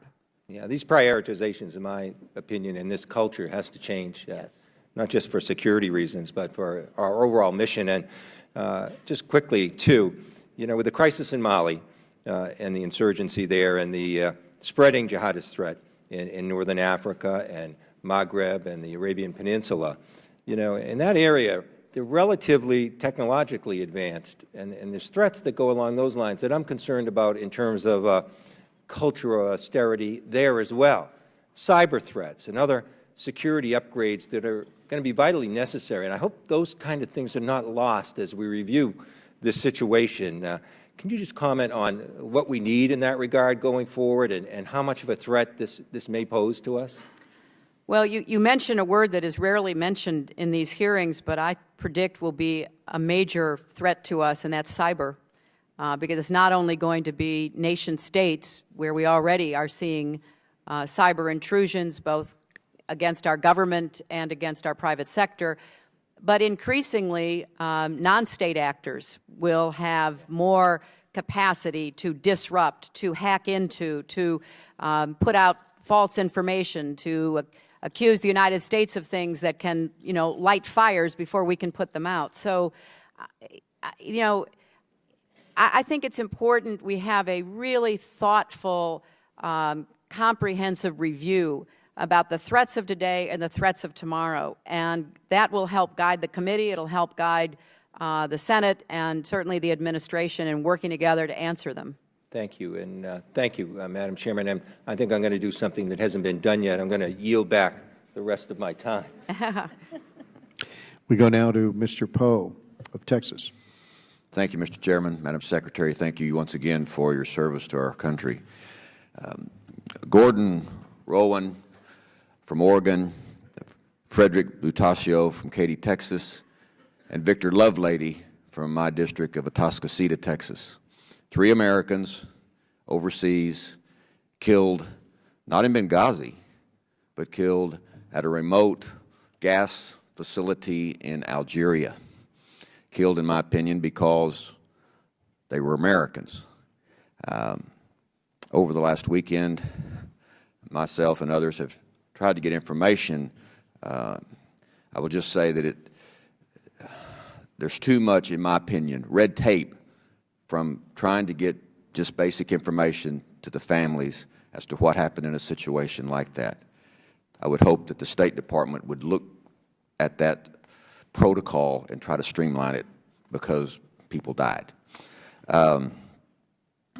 The Algerian government now reports, after they have captured some of the terrorists alive, some from claiming to be from Egypt.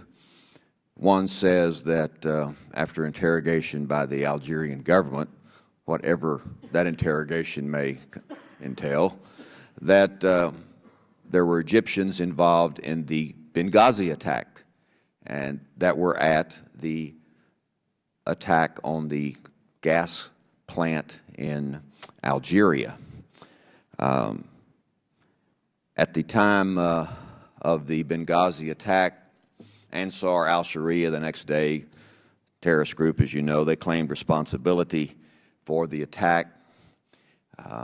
We probably don't know if the statements made by the Egyptian terrorists that was captured are true, if Egyptians were followed or were involved in that attack or not. It does seem to show that the whole region is very fluid, with different groups getting together, causing mischief throughout the entire region. As of today, several months later, after the attack in Benghazi, has, to your knowledge, any person been put currently in custody anywhere by any government for the responsibility or as a suspect involved in the Benghazi attack? Congressman, there is one potential suspect who has been placed under monitoring by the Tunisian government. There are other suspects that the FBI are both closely following and consulting with partner governments. I think based on my last conversation with Director Mueller, which was just a few days ago, he went to Libya, he went to Tunisia. He believes that the investigation is proceeding. I know that the FBI has been up on the Hill doing classified briefings with certain committees. I don't know about this committee, but I certainly hope that the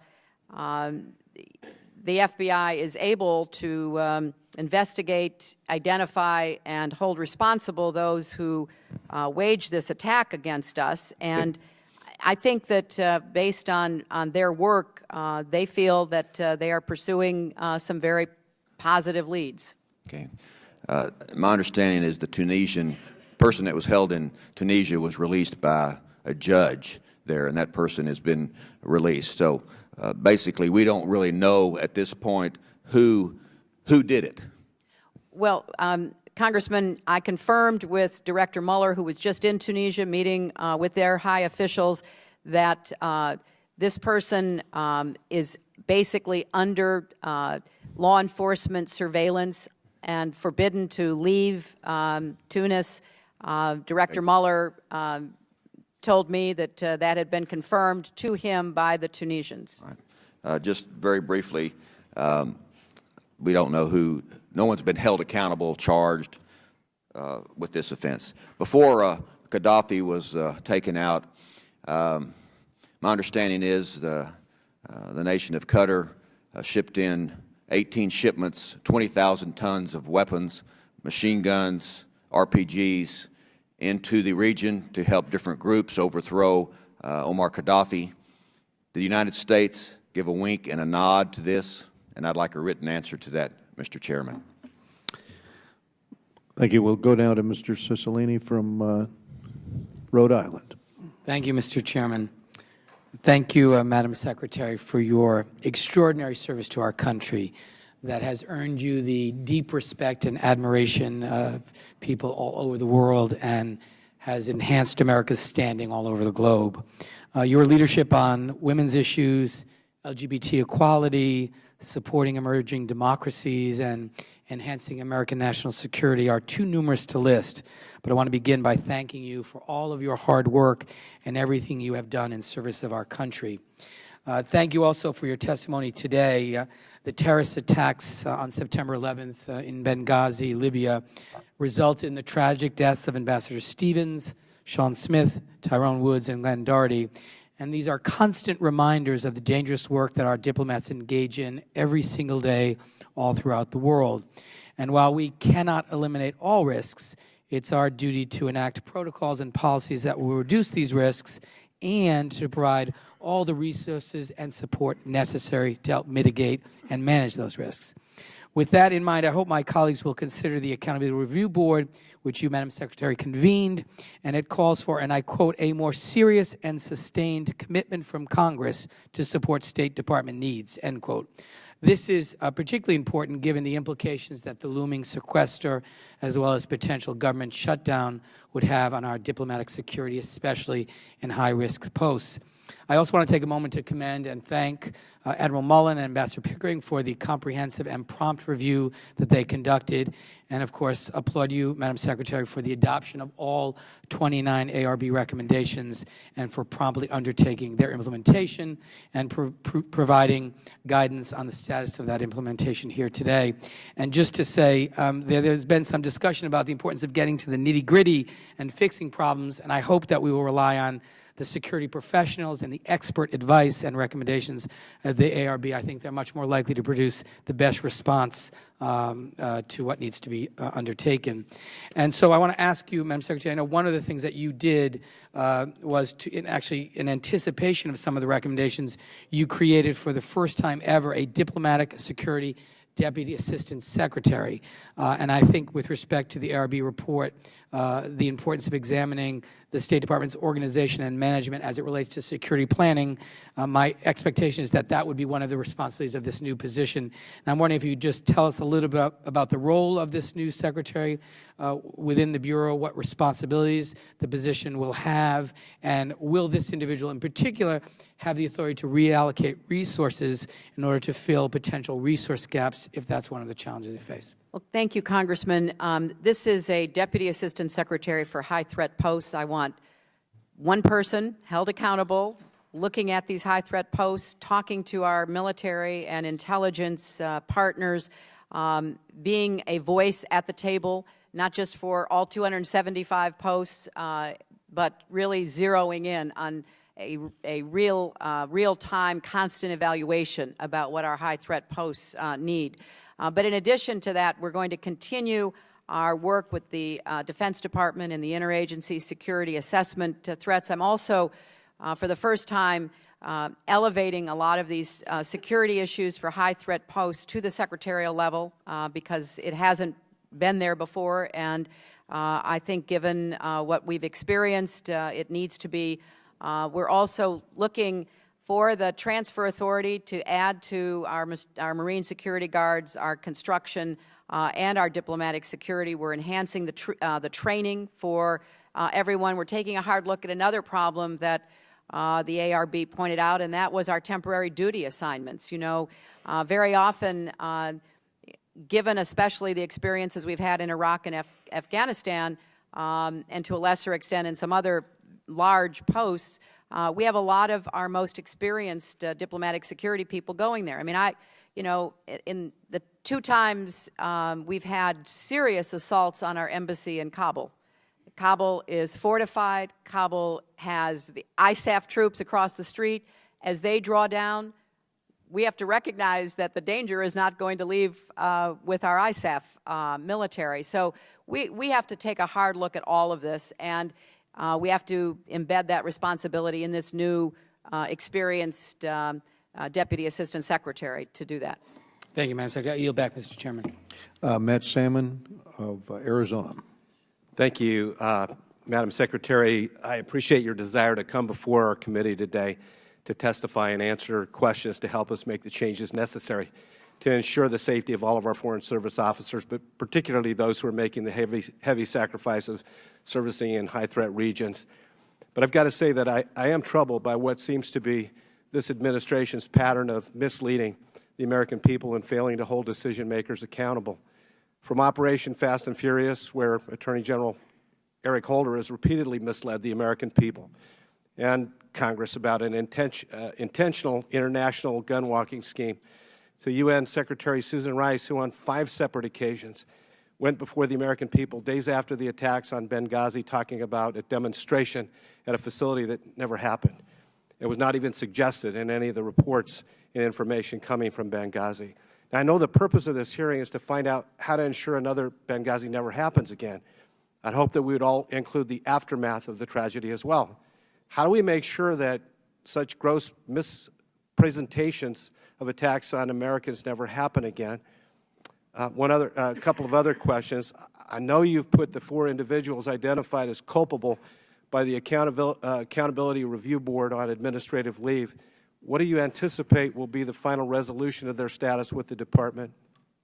And the Accountability Review Board did not identify any individuals above the Assistant Secretary level as accountable for the security failures at the Benghazi mission. Now, you've said that the numerous cables requesting and begging for additional security resources sent by Ambassador Chris Stevens were never seen by state officials above Assistant Secretary Eric Boswell or Deputy Assistant Secretary Charlene Lamb. I know you care very deeply about the people that work with you in the Department. So given the fact that your testimony is that you never saw any of these multiple requests and nobody above Assistant Secretary level saw these requests, doesn't that give you some concerns about the flow of information within the Department and maybe some of your underlings' ability to prioritize and get to your attention serious issues?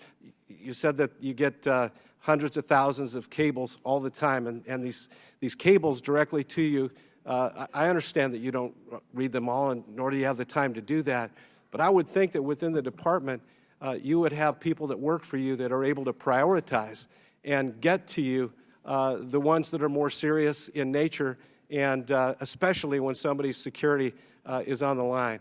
Finally, President Truman had a placard on his desk that said, "The buck stops here."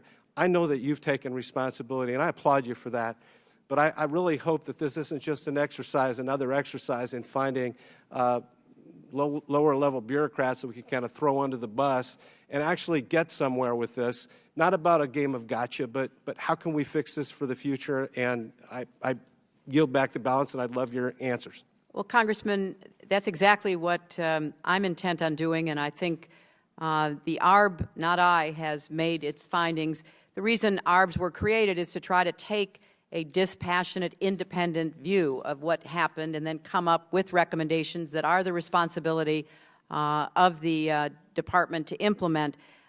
You know, the ARB makes very clear that Chris Stevens, who probably knew more about Libya than anybody else in our government, did not see a direct threat of an attack of this nature and scale, despite the overall trend of security problems that we faced. And I have to add, neither did the intelligence community. The ARB makes that very clear, that the intelligence community also not really zero in on the connection between the deteriorating threat environment in eastern Libya and in Benghazi and a direct threat on our compound. So we have work to do. We have work to do inside the department. We have work to do with our partners in the DOD and the intelligence community to constantly be taking in information, making sure it does get to the right people, that it isn't somehow stovepipe or stalled, but that it does rise to decision makers. And I'm committed to improving every way that I can on what the ARB told us to do, on assessing our intelligence.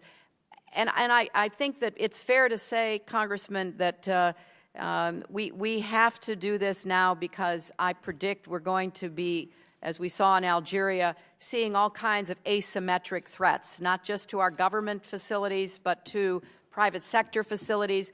In Tunisia, although we protected our embassy, our school was badly damaged. So we have to take a broader view, and I think that the ARB gives us a start, but it's not the whole story. Mr. Grayson from Florida. Thank you, Mr. Chairman. And thank you very much, Secretary Clinton, for your contributions to securing America's place in the world for the past 4 years, and for your contributions toward world peace. The first question I'd like to ask you has to do with the Accountability Review Board's report. The report does identify specifically people who were found to have engaged in the department in systematic failures and deficiencies. I want to be clear about this. You were not one of those people. Is that correct? That's correct. All right. Now, it was identified earlier that a report dating from the 1990s had said that the Secretary should take a personal and active role in security. Have you done that during your 4 years at the State Department? I have been very attuned to the environment in which threats are occurring, the intelligence that is available, certainly not the specific requests and decision-making which rests with the security professionals. All right. Regarding the security professionals, is there anybody now in existence in the department who is responsible for reviewing the itineraries of ambassadors in advance in order to determine whether there is an undue threat to their safety? The general answer to that is no. Ambassadors are given what's called Chief of Mission Authority. Ambassadors, especially those who we ask to go to dangerous posts, are pretty independent folks. Some of them might say, well, what do you think about this or that? But most of them make their own decisions. Chris Stevens did not ask anyone for permission to go to Benghazi. I don't think it would have crossed his mind. Robert Ford, who served as our ambassador to Syria, went out on numerous occasions to talk to the opposition before we pulled him out of Damascus. We had, very brave ambassadors like Ryan Crocker, one of our very best, who it would be very difficult to say, Ryan, you can't go do this, even though you've decided you should do it.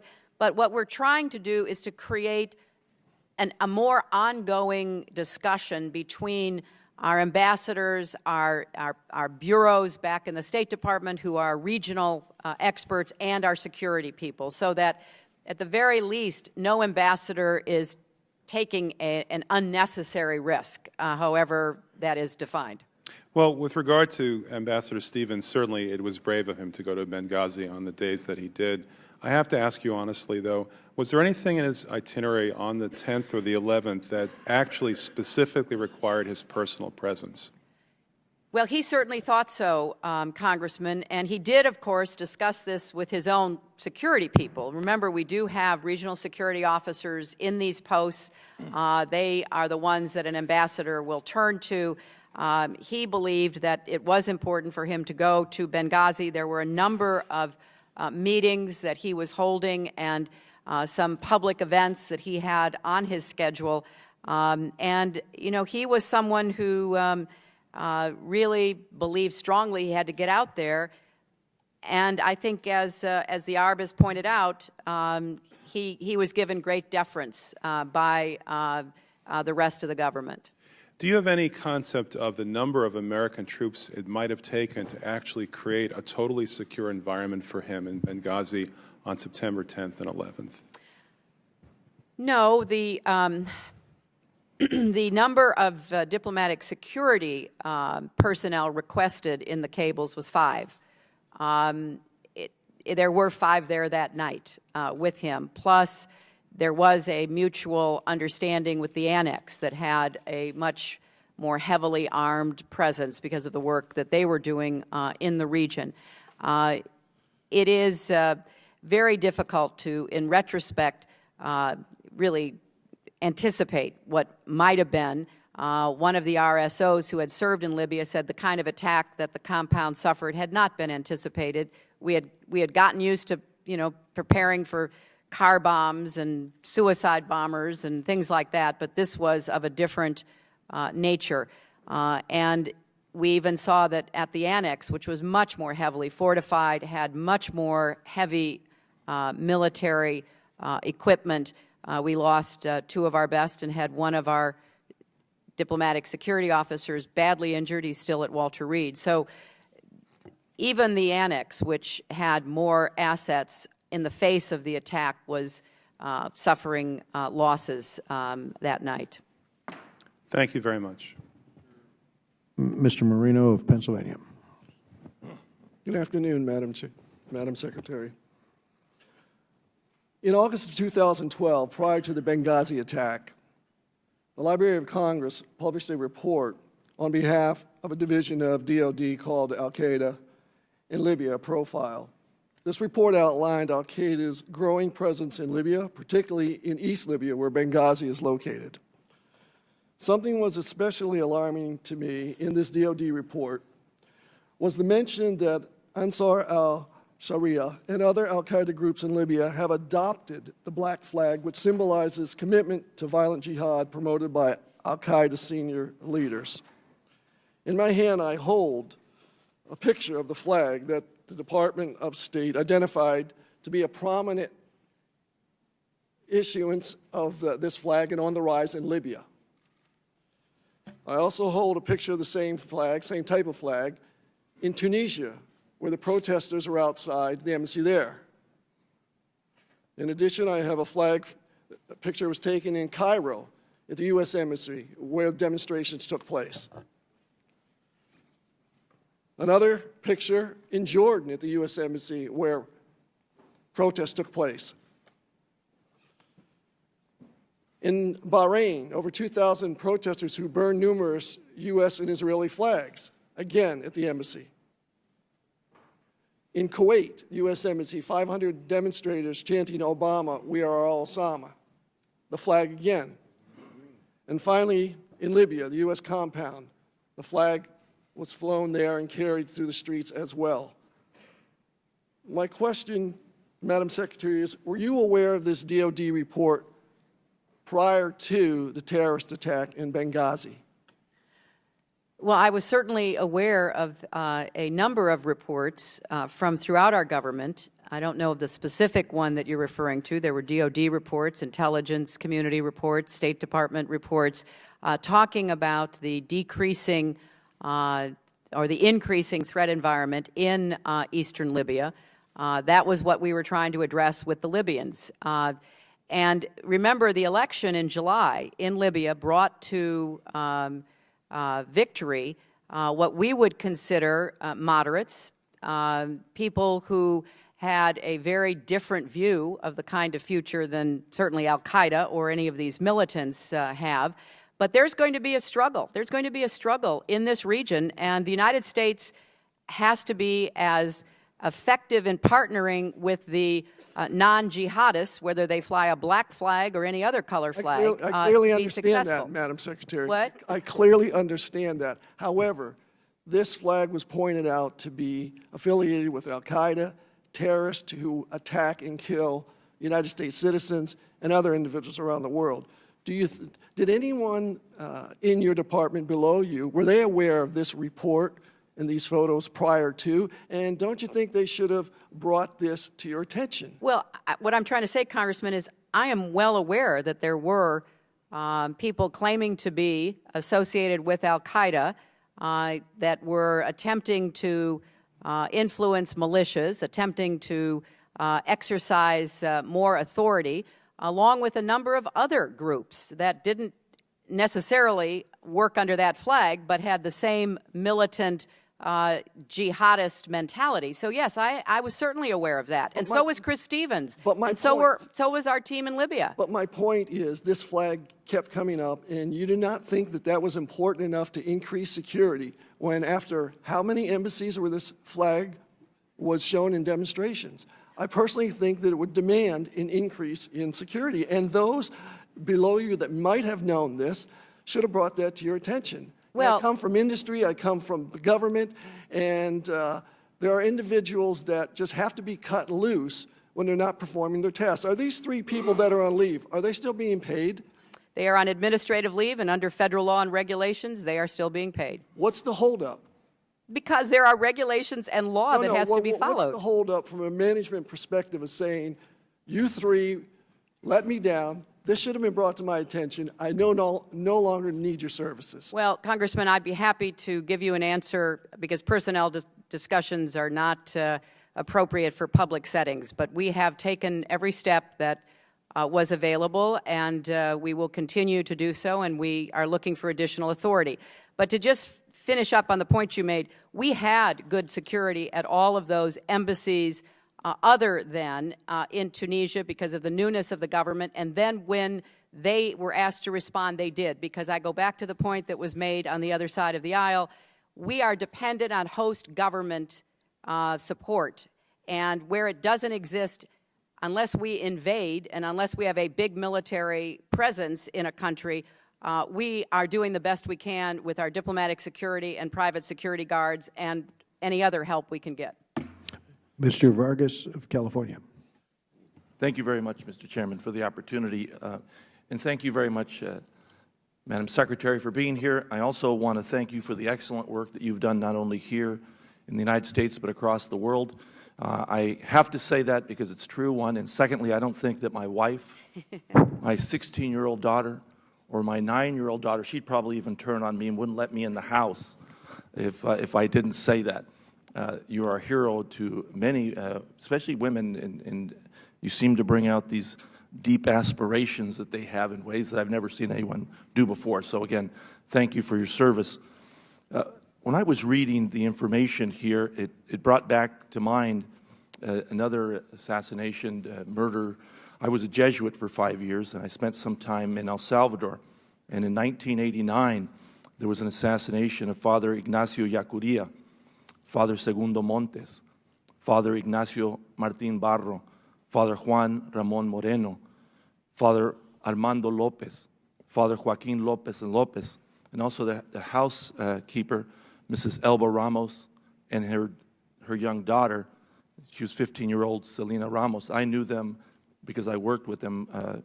Segundo Montes was my superior, and I know the pain that I felt when I heard that they died. I had left the Jesuits by then. And so I know that as you being the superior of the people who died, I'm sure felt the same way. And that's why I am glad that we brought up the names here today. I think it is important to mention the names, Ambassador Christopher Stevens, Mr. Sean Smith, Mr. Tyrone Woods, Mr. Glenn Doherty, because many of us who have faith believe that they didn't die in vain. And that's why I'm very proud that you're here bravely standing before us, trying to figure out what to do. And one of the things that did trouble me as I read this was the reliance that we have on local security. That's the part that didn't make sense to me. I come from San Diego. We have the Marine Corps there. We have the Navy. We have incredibly good security and service people. Why don't we rely more on them? Well, that's an excellent question, and you brought back some very sad memories in talking about the losses that occurred in El Salvador. You know, we do rely primarily on host nation support, but we have to take a harder look at the commitment and the capacity of these host nations. And therefore, in places all over the world, we also have private security guards, some armed, some unarmed. We have Marine guards at many places, about 150, who at least are demonstrating a line of defense. But we have to do more. And when you ask, why do we rely on these? Well, in part because we don't have military assets everywhere. If you look at the statements, particularly by Admiral Mullen, who was our chairman of our Joint Chiefs, he basically said, look, we have to work together more closely between state and DOD, but it's unrealistic, in his words, to tether our military to every high-risk post. So part of what we're trying to struggle through with is how do we make our facilities as secure as possible without turning them into fortresses, because our diplomats are not soldiers. How do we have reliable private security? The February 17th Brigade was a Libyan government-supported militia that started defending Chris Stevens when he showed up before Gaddafi fell. They had been reliable, they had been responsive, but they were not particularly available during those first minutes and hours of the attack on our compound. So we also had contracted with a private security company that had a permit to operate in Libya, because, you know, the United States, unless we go into a country with massive military force, we, you know, go in and we follow the rules of the country. And we had to get a security force that had a permit from the Libyan government. So these are all issues that are being looked at so that we try to fill the gaps that have been identified. Well, thank you. And the last thing I would just correct that you said earlier, that we haven't done enough promoting ourselves around the country, the world. I think you have. I think you've done a fantastic job, and other than President Kennedy, I don't know of anyone that's had a better image in Latin America, so we thank you. Thank you very much, Congressman. We go now to Mr. Duncan of South Carolina. Thank you, Mr. Chairman and Madam Secretary. Let me just tell you, Americans are frustrated. They're frustrated over the handling of Benghazi, what happened when 4 Americans died there. They're frustrated, and sometimes they're downright angry about being what they think being misled about what really happened there, being told that this was a protest over a video, not just for a couple of days, but for weeks on end. And then they're frustrated when they see comments from you this morning when you said, what difference at this point does it make? I'll tell you what difference it makes. It makes a difference when Americans think they were misled about something for political reasons. In the hearing this morning, you mentioned that we were clear-eyed about the threats and dangers as they were developing in eastern Libya. Madam Secretary, if you were really, in your words, clear-eyed about the levels of threat to our consulate in Benghazi or our special mission in Benghazi, then you should have known about Chris Stevens' memo, I believe, of 16 August, that said our consulate could not be defended from a coordinated attack. Questions Americans have is, did he expect an attack? If you were clear-eyed, then why did your department reject the request, I believe, on 7 June for 16 additional security agents, the site security team that would have been funded by DOD, not a DO state expenditure? If you were clear-eyed, shouldn't you have known that there was no real Libyan government to turn to for security assistance? You answered that question for Mr. Meeks earlier when you said there was, you were unsure about the Libyan government and their ability to provide that assistance. If you were clear-eyed, were you clear-eyed about the al-Qaeda's displeasure with who we seem to be supporting during the summer elections, the moderate that was elected? If you were clear-eyed, shouldn't you have known that al-Qaeda roamed freely in and around Benghazi? As my friend from Pennsylvania pointed out, there were al-Qaeda flags not just at the protests, there were al-Qaeda flags flying all over Benghazi. If you were clear-eyed, were you clear-eyed when the Brits left Benghazi because they had the attack? Why did 4 Americans die? What was so important that Ambassador Stevens, if he knew there was a security threat in Benghazi, he went there on September 10th and 11th and gave his life for our country? What was so important for him to go to eastern Libya, knowing all these threats, knowing the memos are clear? And I think you misspoke earlier when you said that you didn't know of any requests that were denied for more security. June 7th, email exchange between Ambassador Stevens and John Moretti when he requested for one MSD team, or actually an additional MSD team, and the reply from John Moretti said, unfortunately, MSD cannot support the request. There was a request made for more security, and it was denied on June 7th. And so, Madam Secretary, you let the consulate become a death trap. And that's national security malpractice. You've said you take responsibility. What does responsibility mean, Madam Secretary? You're still in your job, and there are 4 people at the Department of State that have culpability in this that are still in their jobs. I heard the answer about firing or removing personnel. I get that, but this was gross negligence. At what point in time can our administration and can our government fire someone whose gross negligence left 4 Americans dead in Benghazi? What does the word responsibility mean to you, Madam Secretary? I think I've made that very clear, Congressman, and let me say that we've come here and made a very open, transparent presentation. I did not have to declassify the ARB. I could have joined 18 of the other ARBs under both Democratic and Republican administrations, kept it classified, and then, just said goodbye. That's not who I am. That's not what I do. And I have great confidence that the Accountability Review Board did the job they were asked to do, made the recommendations that they thought were based on evidence, not on emotion. There was a lot of evidence, reclaiming my time, there was a lot of evidence that led up to the security situation. I'm sorry, Congressman. You mentioned transparency. You haven't provided the call logs of messages, instant messages, during the attack between the Post and the Operations Center. In an era of transparency, will you release these communications between Benghazi, Tripoli, and Washington?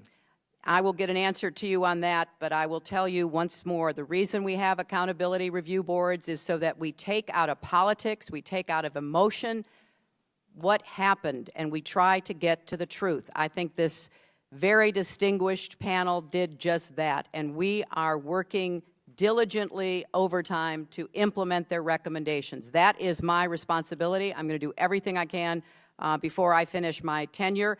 And I would also, going back to your first point and about the concerns that people you represented have expressed about statements that were made, I would refer you both to the unclassified version of the ARB, where after months of research and talking to more than 100 witnesses, the picture is still very complicated about what happened that night.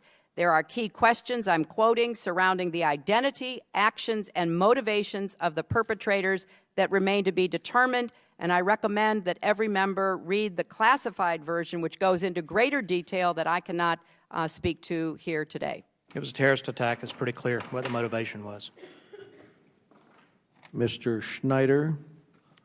Madam Secretary, let me again thank you for joining us. Thank you for opening up the ARB report. We are grateful. And let me also echo the words of my colleagues and extend my own personal gratitude for your service. You did our nation well and made our people proud. You've done an extraordinary job as our nation's top diplomat, and you will be sorely missed. The Benghazi attack claimed the lives of 4 brave Americans, including Ambassador Chris Stevens, who had done so much to liberate the Libyan people. Despite the risk involved, he returned to that country as our ambassador because he knew the important work of building a new Libya remained unfinished. America's diplomatic corps dedicate their lives to promoting Americans' interests abroad and knowingly put themselves in danger to serve their country. While we know that these jobs are not without risk, we must do more to support our diplomats. I am pleased that the State Department conducted a serious investigation, and I appreciate that you have already stated that you will accept every one of the 29 review board's recommendations. The State Department is increasingly operating in high-threat locations throughout the world, requiring our diplomats to be stationed further afield and closer to dangers on the ground. This not only raises the security risks faced by our diplomats and development experts, but also places a strain on existing resources.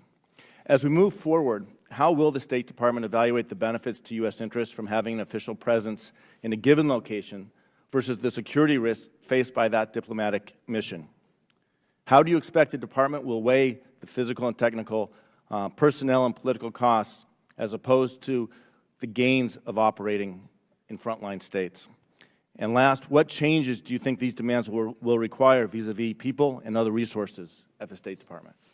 These are very important questions, and I can't do justice to them in the time left, but we will certainly get you additional written information. But let me briefly say, Congressman, that, you know, I ordered the first ever quadrennial diplomacy and development review because I said I served on the Armed Services Committee, where we get every 4 years a quadrennial defense review, which really does help the Armed Services Committees in both houses plan for their authorization. And I wanted to lay the groundwork for us to do the same with the State Department. In that document, we began what is a very difficult analysis about how to balance and mitigate risk versus presence. It was one of the most challenging aspects of the QDDR process, and we have an ongoing effort underway. Because if you talk to many of our ambassadors, who, especially the experienced ones, they really don't want to be told by Washington or anybody where they can go, when they can go, what they can do. They've been in the Foreign Service 10, 20, 30 years or more, and they believe in their missions, and they believe they have a better sense of how to evaluate risk. At the same time, we do have to be conscious of and make difficult decisions about how to protect not just ambassadors, but all of our personnel and their families in these high-risk posts. It is a constant debate, Congressman. You know, we have authorized departure, we have ordered departure, and it is something that we take very seriously when we do it. You know, when we left Benghazi on the night of 11th, 12th, there were others still there. The Italians were there, the Turks were there, the Italians have just left. I mean, people evaluate risk over time, and I think it's important to do what we can to minimize it. Some of that will be done by technology, some of that will be done by hard security, and some of that will be done by what we call soft power. But trying to get the balance right is very difficult. As we look forward, the steps taken, how do we ensure we'll be in new places, we're going to face new challenges. How do we make sure that we're able to provide the resources to these high-threat, high-risk posts? Very, very difficult. You know, that's going to be a question of new streamlined processes and protocols, sufficient security, both hard and soft, and resources. And we just have to ask you, based on our best assessment about what we need to do our jobs. And sometimes, you know, you've got a budget process and nobody has predicted that you're going to have a revolution against Gaddafi. And then you've got to scramble. How do you get somebody into Benghazi? How do you figure out what to do in Tripoli? And there are, I could go down the line and tell you 10 or 20 of those examples that we live with every day. So it's more of an art than a science, to be honest, because as of now, we don't have, you know, hard parameters, but we're trying to develop the best we can. Thank you. Madam Secretary, I understand that you have a meeting at the White House, but have agreed to stay so that members can have a few more questions. We will end by 5, and we really appreciate that. We want to go to Mr. Kinzinger of Illinois. Well, thank you, Mr. Chairman, Madam Secretary. Thank you for staying. I really appreciate it. I appreciate your service to your country. And, you know, we, as was mentioned earlier, we look forward to your next steps. We'll see what happens. Let me just say, I'm actually an Air Force pilot, and I have a few concerns I want to lay out here. One of the first things I was told as a pilot in the military is that your country will never leave you behind.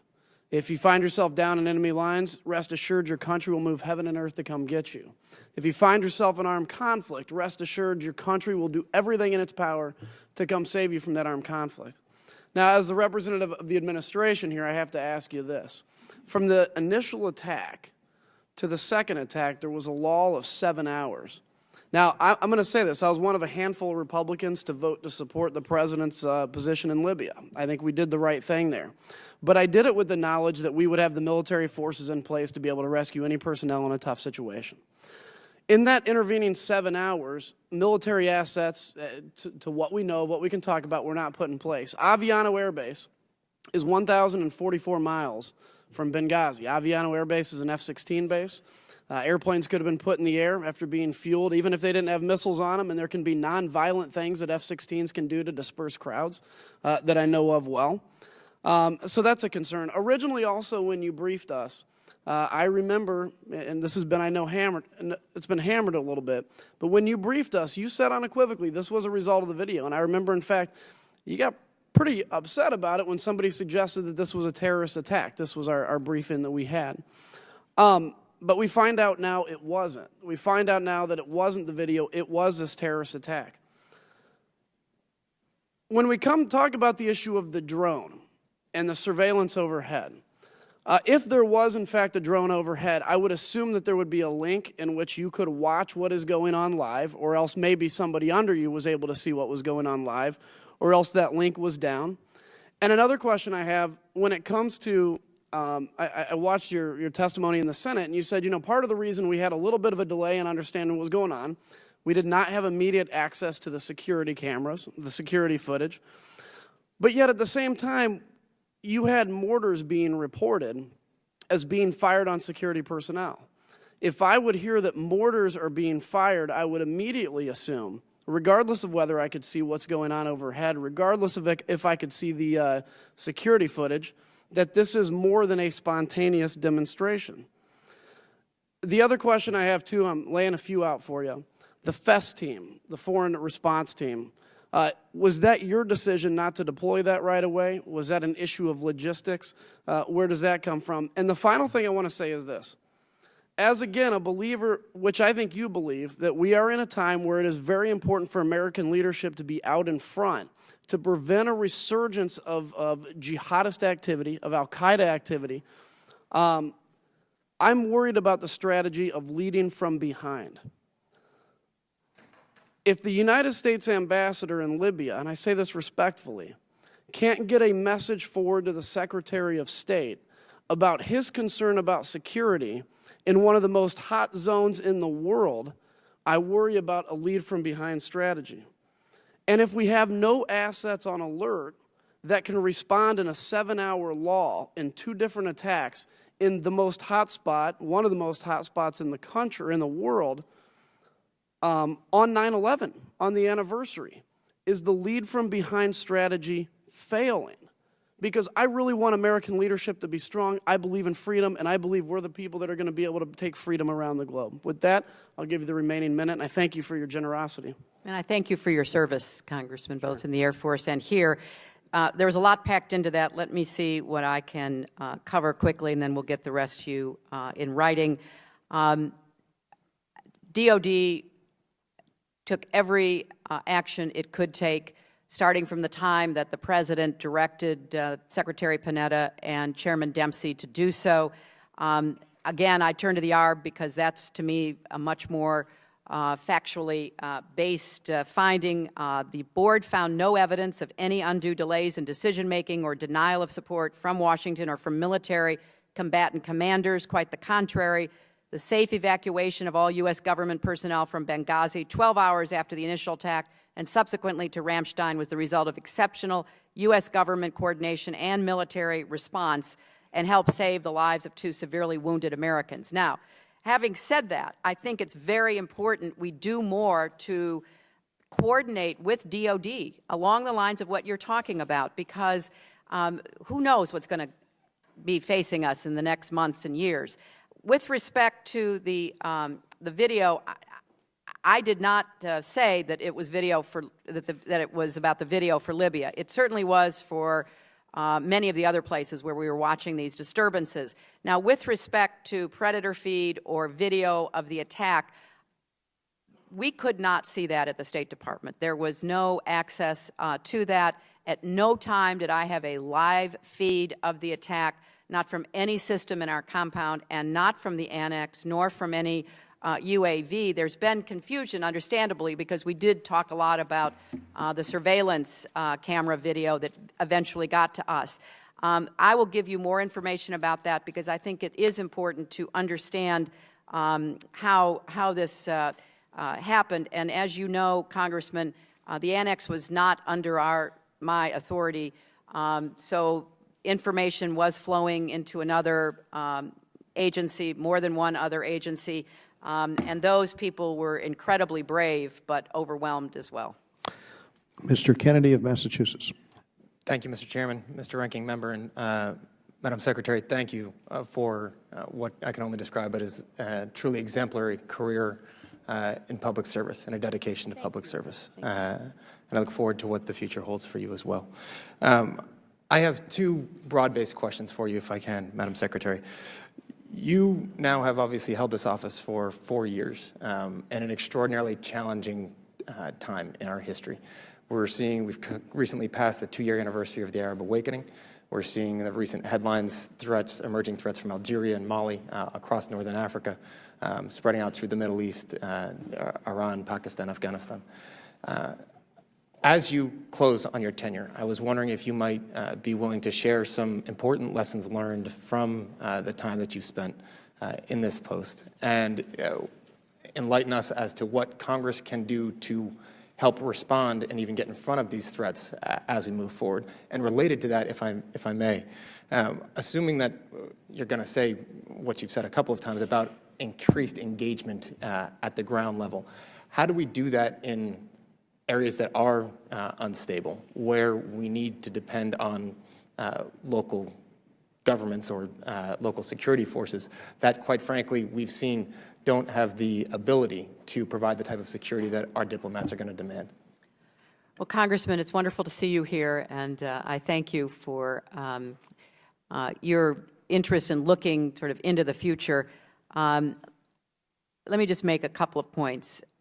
First, we have a lot of tools that we don't use as well as we should. I think we've abdicated the broadcasting arena, where both in TV and radio, which are considered kind of old-fashioned media, are still very important in a lot of these ungoverned areas, a lot of these difficult places where we're trying to do business. And I think we have to get our act together. I would hope that this committee would pay attention to the Broadcasting Board of Governors, which is in desperate need of assistance, intervention, and change. I think, too, social media is a great tool. We've begun trying to use it much more in the State Department, and not to communicate with just leaders and officials, but really, as you say, get down into the grassroots. I started 2 organizations to deal with countering violent extremism. One, a new operation inside the State Department that is staffed with interagency experts, so that, I'm not saying anything that's classified, but it's beginning to try to respond to al-Qaeda and other jihadist propaganda. So if they put up a video which talks about how terrible Americans are, we put up a video which talks about, how terrible they are. We're trying to meet them in the media channels that they are communicating with people. We're also at the beginning of an organization I helped to stand up, the Global Counterterrorism Forum, because if we don't work with partners and understand more effectively how to counter violent extremism, how to stop recruiters, how to turn families and communities against these jihadists, there will be a constant flow of them. So we have to be smarter about that. And there are other things that I would like to share with you and others on the committee who are interested. I often, it's not a perfect analogy, but I would say that, our fight against international communism, against the Soviet Union, during the Cold War, we did a lot of things really well. I mean, we kept people's hopes alive. We communicated with freedom lovers and advocates behind the Iron Curtain. We did it through media. We did it through our values. Well, I think we've got a similar challenge, even though it's a very different world. And let's get smart about it. And let's figure out how we're going to put some points on the board, so to speak, in dealing with both governments and populations. And if I could just I know that Representative Duncan has left, but his question took me a little by surprise because our Ops Center does not do instant messaging. So the reason you haven't gotten instant messaging is we don't do instant messaging. So I wanted to put that into the record and hope that his staff or someone will convey that to him. Thank you. Thank you. Thank you. We'll go to Mr. Brooks of Alabama. Thank you, Mr. Chairman and Secretary Clinton. It's an honor to be here today, and I want to thank you for the time that you've spent with us and with the Senate, for that matter. I'm sure it's been a long day. It's been my experience that truth without credibility is meaningless, and credibility, once lost, is difficult to reacquire. My concern is the degree to which false statements about Benghazi have damaged America's credibility, not only here, but also abroad. I don't focus on any of your statements in that regard. Rather, I focus on some others. On September 16, 2012, on Meet the Press, Ambassador Susan Rice stated, and I quote, "What happened in Benghazi was in fact initially a spontaneous reaction to what had just transpired hours before in Cairo, almost a copycat of the demonstrations against our facility in Cairo, which were prompted, of course, by the video," end quote. Let me break this statement down into 3 parts, if I might, and I'd ask you to confirm, based on the data we now have, whether her comments were true or false. Secretary Clinton, is Ambassador Rice's statement that Benghazi was a spontaneous reaction to the Cairo protests factually accurate? Well, I think if you look at the ARB finding, Congressman, there is still question about what caused it, so I don't want to mislead you in any way.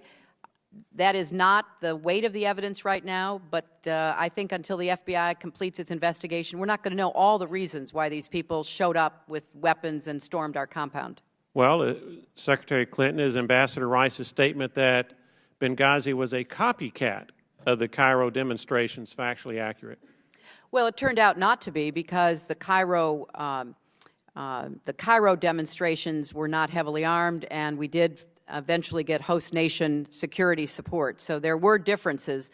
But again, I would say that Secretary Rice conveyed information that had been provided by the intelligence community and the interagency process. I'm not trying to go into the process right now. I'm just trying to determine what the truth is as best we know at this time.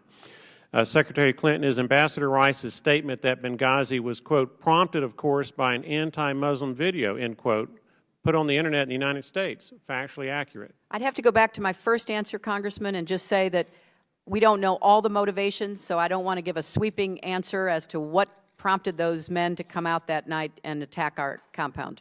Okay. Well, on September 16th, the very same day, UN Ambassador Susan Rice made her statements to the American people in the world. Libyan President Mohammed Bagharov said on NPR that, quote, "The idea that this criminal and cowardly act was a spontaneous protest that had just spun out of control is completely unfounded and preposterous. We firmly believe that this was a pre-calculated, pre-planned attack that was carried out specifically to attack the United States consulate," end quote. As we now know, from everything I have read at least, the Libyan president told the truth. Contrast that with the statements by Ambassador Rice to the United Nations. It forces one to wonder whether Libya's intelligence was that much better than America's on September the 16th, or whether Libyan leaders were that much more willing to be candid or to avoid misstatements. Secretary Clinton, what evidence was there that was so compelling that it caused the White House, through Ambassador Susan Rice, to make these representations about spontaneous protests, anti-Muslim videos and the like, despite evidence and statements of Libya's own president to the contrary? She's going to make these statements, an affirmative act on her part. Where was the compelling evidence, and what was it?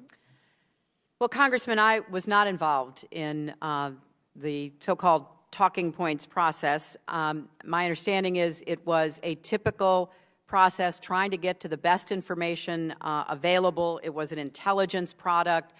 They are, as I again understand it, working with their committees of jurisdiction to try to unpack that. But I will say that all of the senior administration officials, including Ambassador Rice, who spoke publicly to this terrible incident, had the same information from the intelligence community. Okay, if I might interject, I appreciate your response so far, but if you're not familiar with any compelling evidence that would support the statements made by Ambassador Rice, who would know?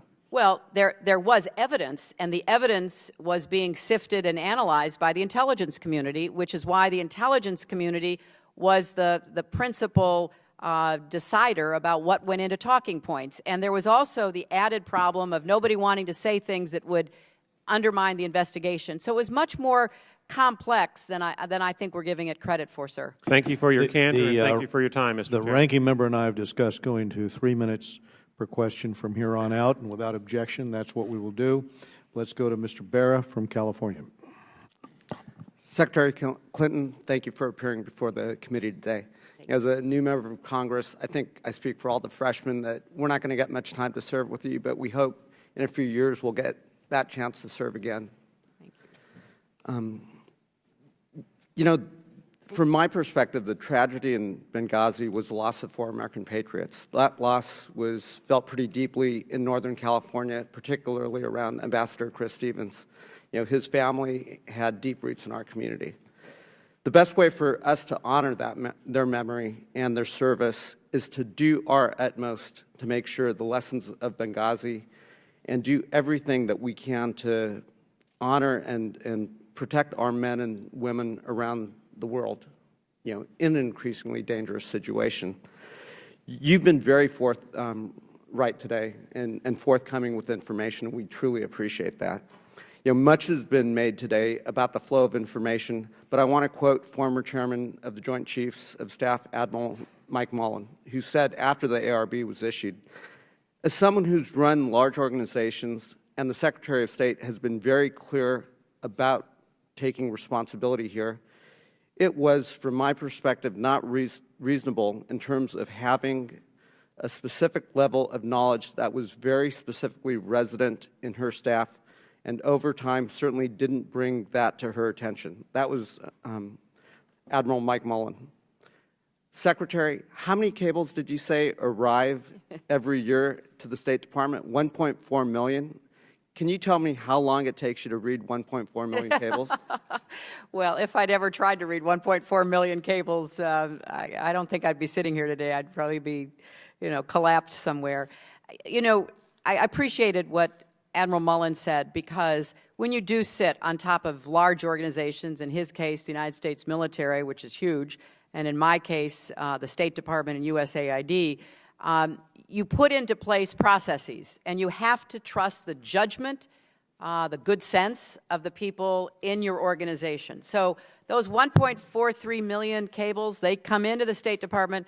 You know, the tradition is they're all addressed to me, but, you know, the vast, vast majority are funneled through these processes to get to the right people who are expected to take the right actions. And 99.9% of the time, people do. I want to reiterate that. It's an incredible organization with dedicated people, particularly our security professionals who have stopped so many attacks, protected so many people. But occasionally we see a serious problem like we have seen here, and that's what we're trying to fix. Well, thank you for your candor. Thank you, sir. Mr. Tom Cotton of Arkansas. Good afternoon, Madam Secretary. Thank you for coming. We're all here very happy to have you here, very happy for your recovery. I know I bring greetings from many of our mutual friends in Arkansas. Some of our peers on the other side have expressed their ambitions for your future. I would like to say that I just wish you had won the Democratic primary in 2008. I did pretty well in Arkansas. You did. You said on September 21st that we will not rest until we have tracked down and brought to justice the terrorists who murdered the 4 Americans at Benghazi. Yes, sir. Earlier today, you said, "I certainly hope the FBI is able to investigate, identify, and hold those responsible." Does the difference in those two statements reflect any concern on your part of the progress of that investigation?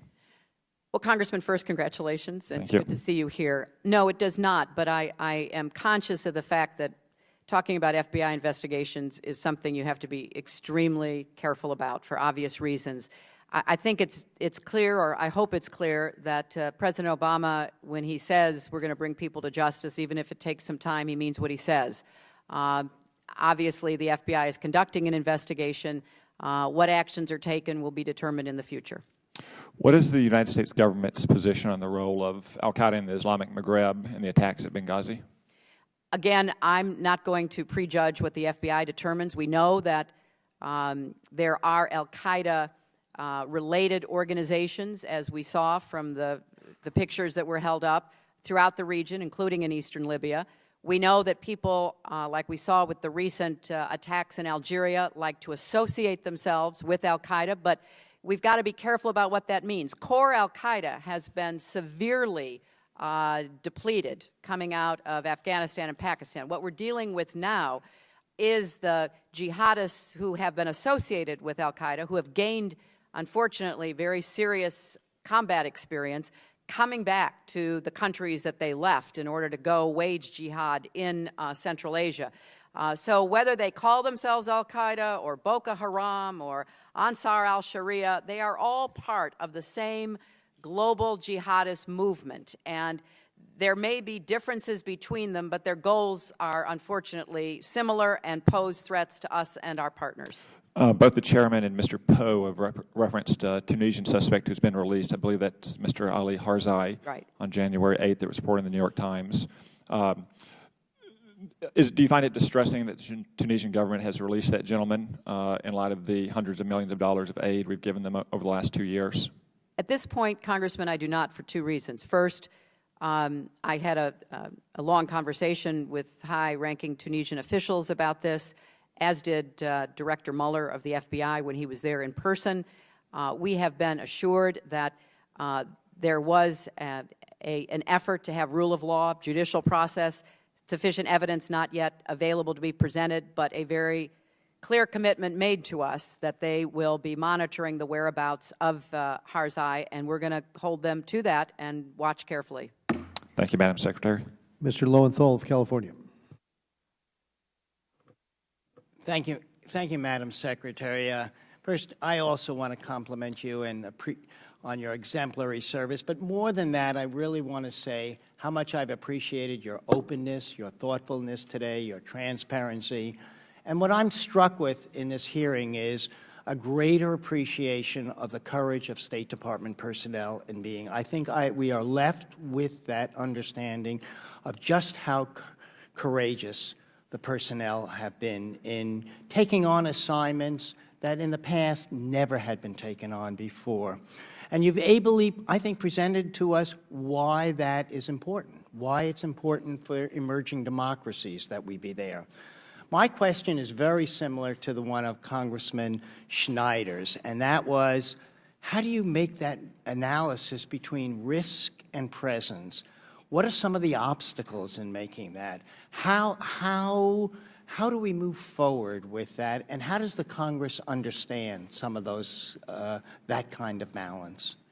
Well, this is my ongoing hope that we can get it more right than wrong. Let me just make a few points because it's an issue that I hope this committee takes very seriously. First of all, you've got to remember that when we talk about the State Department and diplomatic facilities, that covers, we are the umbrella for so many other agencies in our government. If we were not there, many of those agencies' representatives would have a difficult time being there. I mean, we are the diplomatic presence that permits us to pursue law enforcement objectives, intelligence objectives, military objectives, and so much more. So it's not just about us sitting around and saying, you know, do we really want our diplomats at risk? It's, okay, what are the equities of the rest of the government that would be effective if we decided we had to close shop because the risk was too great? I want to stress that because I don't think you can understand, at least from my perspective, how difficult the calculation is without knowing that it's not just about the State Department and USAID. Secondly, I don't think we can retreat from these hard places. We have to harden our security presence, but we can't retreat. We've got to be there. We've got to be picking up intelligence, information, building relationships. And if we had a whole table of some of our most experienced ambassadors sitting here today, they would be speaking with a loud chorus. Like, you know, yes, help us be secure, but don't shut us down. Don't keep us behind high walls in bunkers so we can't get out and figure out what's going on. So that's the balance I've been trying to make for 4 years. We will only have time for 2 more questions. We will end at 5. We'll go now to Mr. Cook from California. Thank you, Madam Secretary. First of all, I want to compliment you. It's been a long, long day, and to survive all these questions and everything, it's been tough. I want to talk to you about the Marine security guards. Yes. And this is from somebody who spent a long time in the Marine Corps, but not under the cognizance, part of DOD, not under the State Department. And you had some things in here about additional Marine Marine security guard detachments. Yes, sir. And the question is about whether it's prudent to task organize those assets that are organic to you and perhaps put them in those areas that have the high threat level. And if you could answer that, I'd appreciate that. Congressman, it's a very astute observation. I mean, we believe that we need to increase both our Marine security guard detachments as well as our diplomatic security and create more synergy and cooperation in these high threat posts. The Marine security guards, as you know, are very much a presence on more than 150 of our posts. And in order to give them the facilities and support they need a Marine house.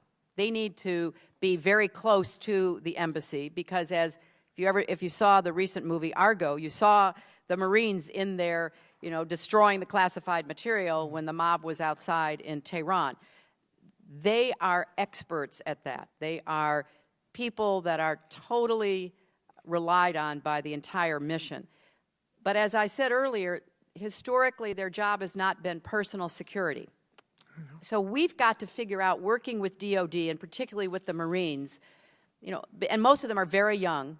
I take pictures with them everywhere I go, and usually the sergeants, older, more experienced, but most of the Marines on duty are quite young. We've got to figure out how we really take advantage of their presence, and that's a conversation we're in the midst of with our DOD colleagues. And with your experience, I would welcome any insight or ideas you've got about how we really do use Marine security detachments better.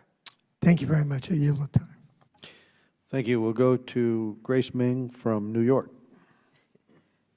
Congratulations too, Grace. Thank you, Mr. Chairman, Mr. Ranking Member, Madam Secretary. It's wonderful to see you here again. And if you have any advice for a fellow New Yorker finding her way in this town, please let me know. As a woman, as a mom, thank you so much for being a role model for women, not only in the United States, but all throughout the world. Thank you for your compassion and leadership always. I'm curious, in the past weeks, we've seen the French respond decisively to the situation in Mali. The African Union has fought well in Somalia. Do you see this as an advancement of multilateralism in combating Islamic extremism in the Middle East, in Africa, and what more can we ask from allies in that area? Well, congratulations, Grace, and that's an excellent question because I think that's exactly what we're coping with right now. I'm very proud of the work we did with African nations to stand up, financially support, and train the AMISOM force that has driven al-Shabaab out of the dominant position that it had.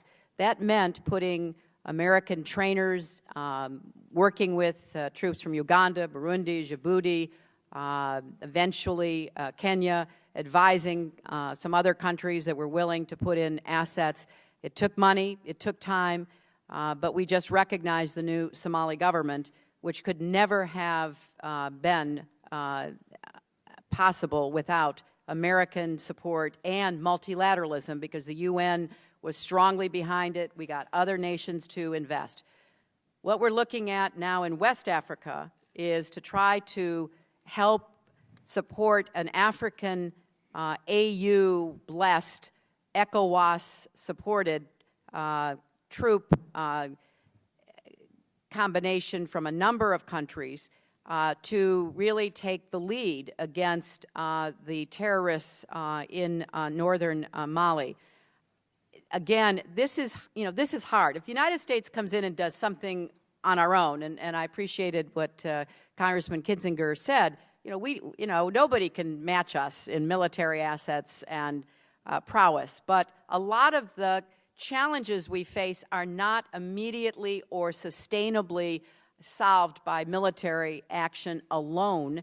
Therefore, we've got to get countries in the region to increase their border security, to increase their anti-terrorist, counter-terrorist efforts inside their own borders. We have a lot to do now in West Africa. So I think you're right to point out the United States has to play a role, but it needs to be part of a multilateral effort in order to have a chance at success. Thank you, Madam Secretary. We've discussed many important issues. I remain concerned about whether the Accountability Review Board captured the full picture of what happened, but I think we can agree to work together moving ahead to improve security in a number of different areas. This hearing now stands adjourned.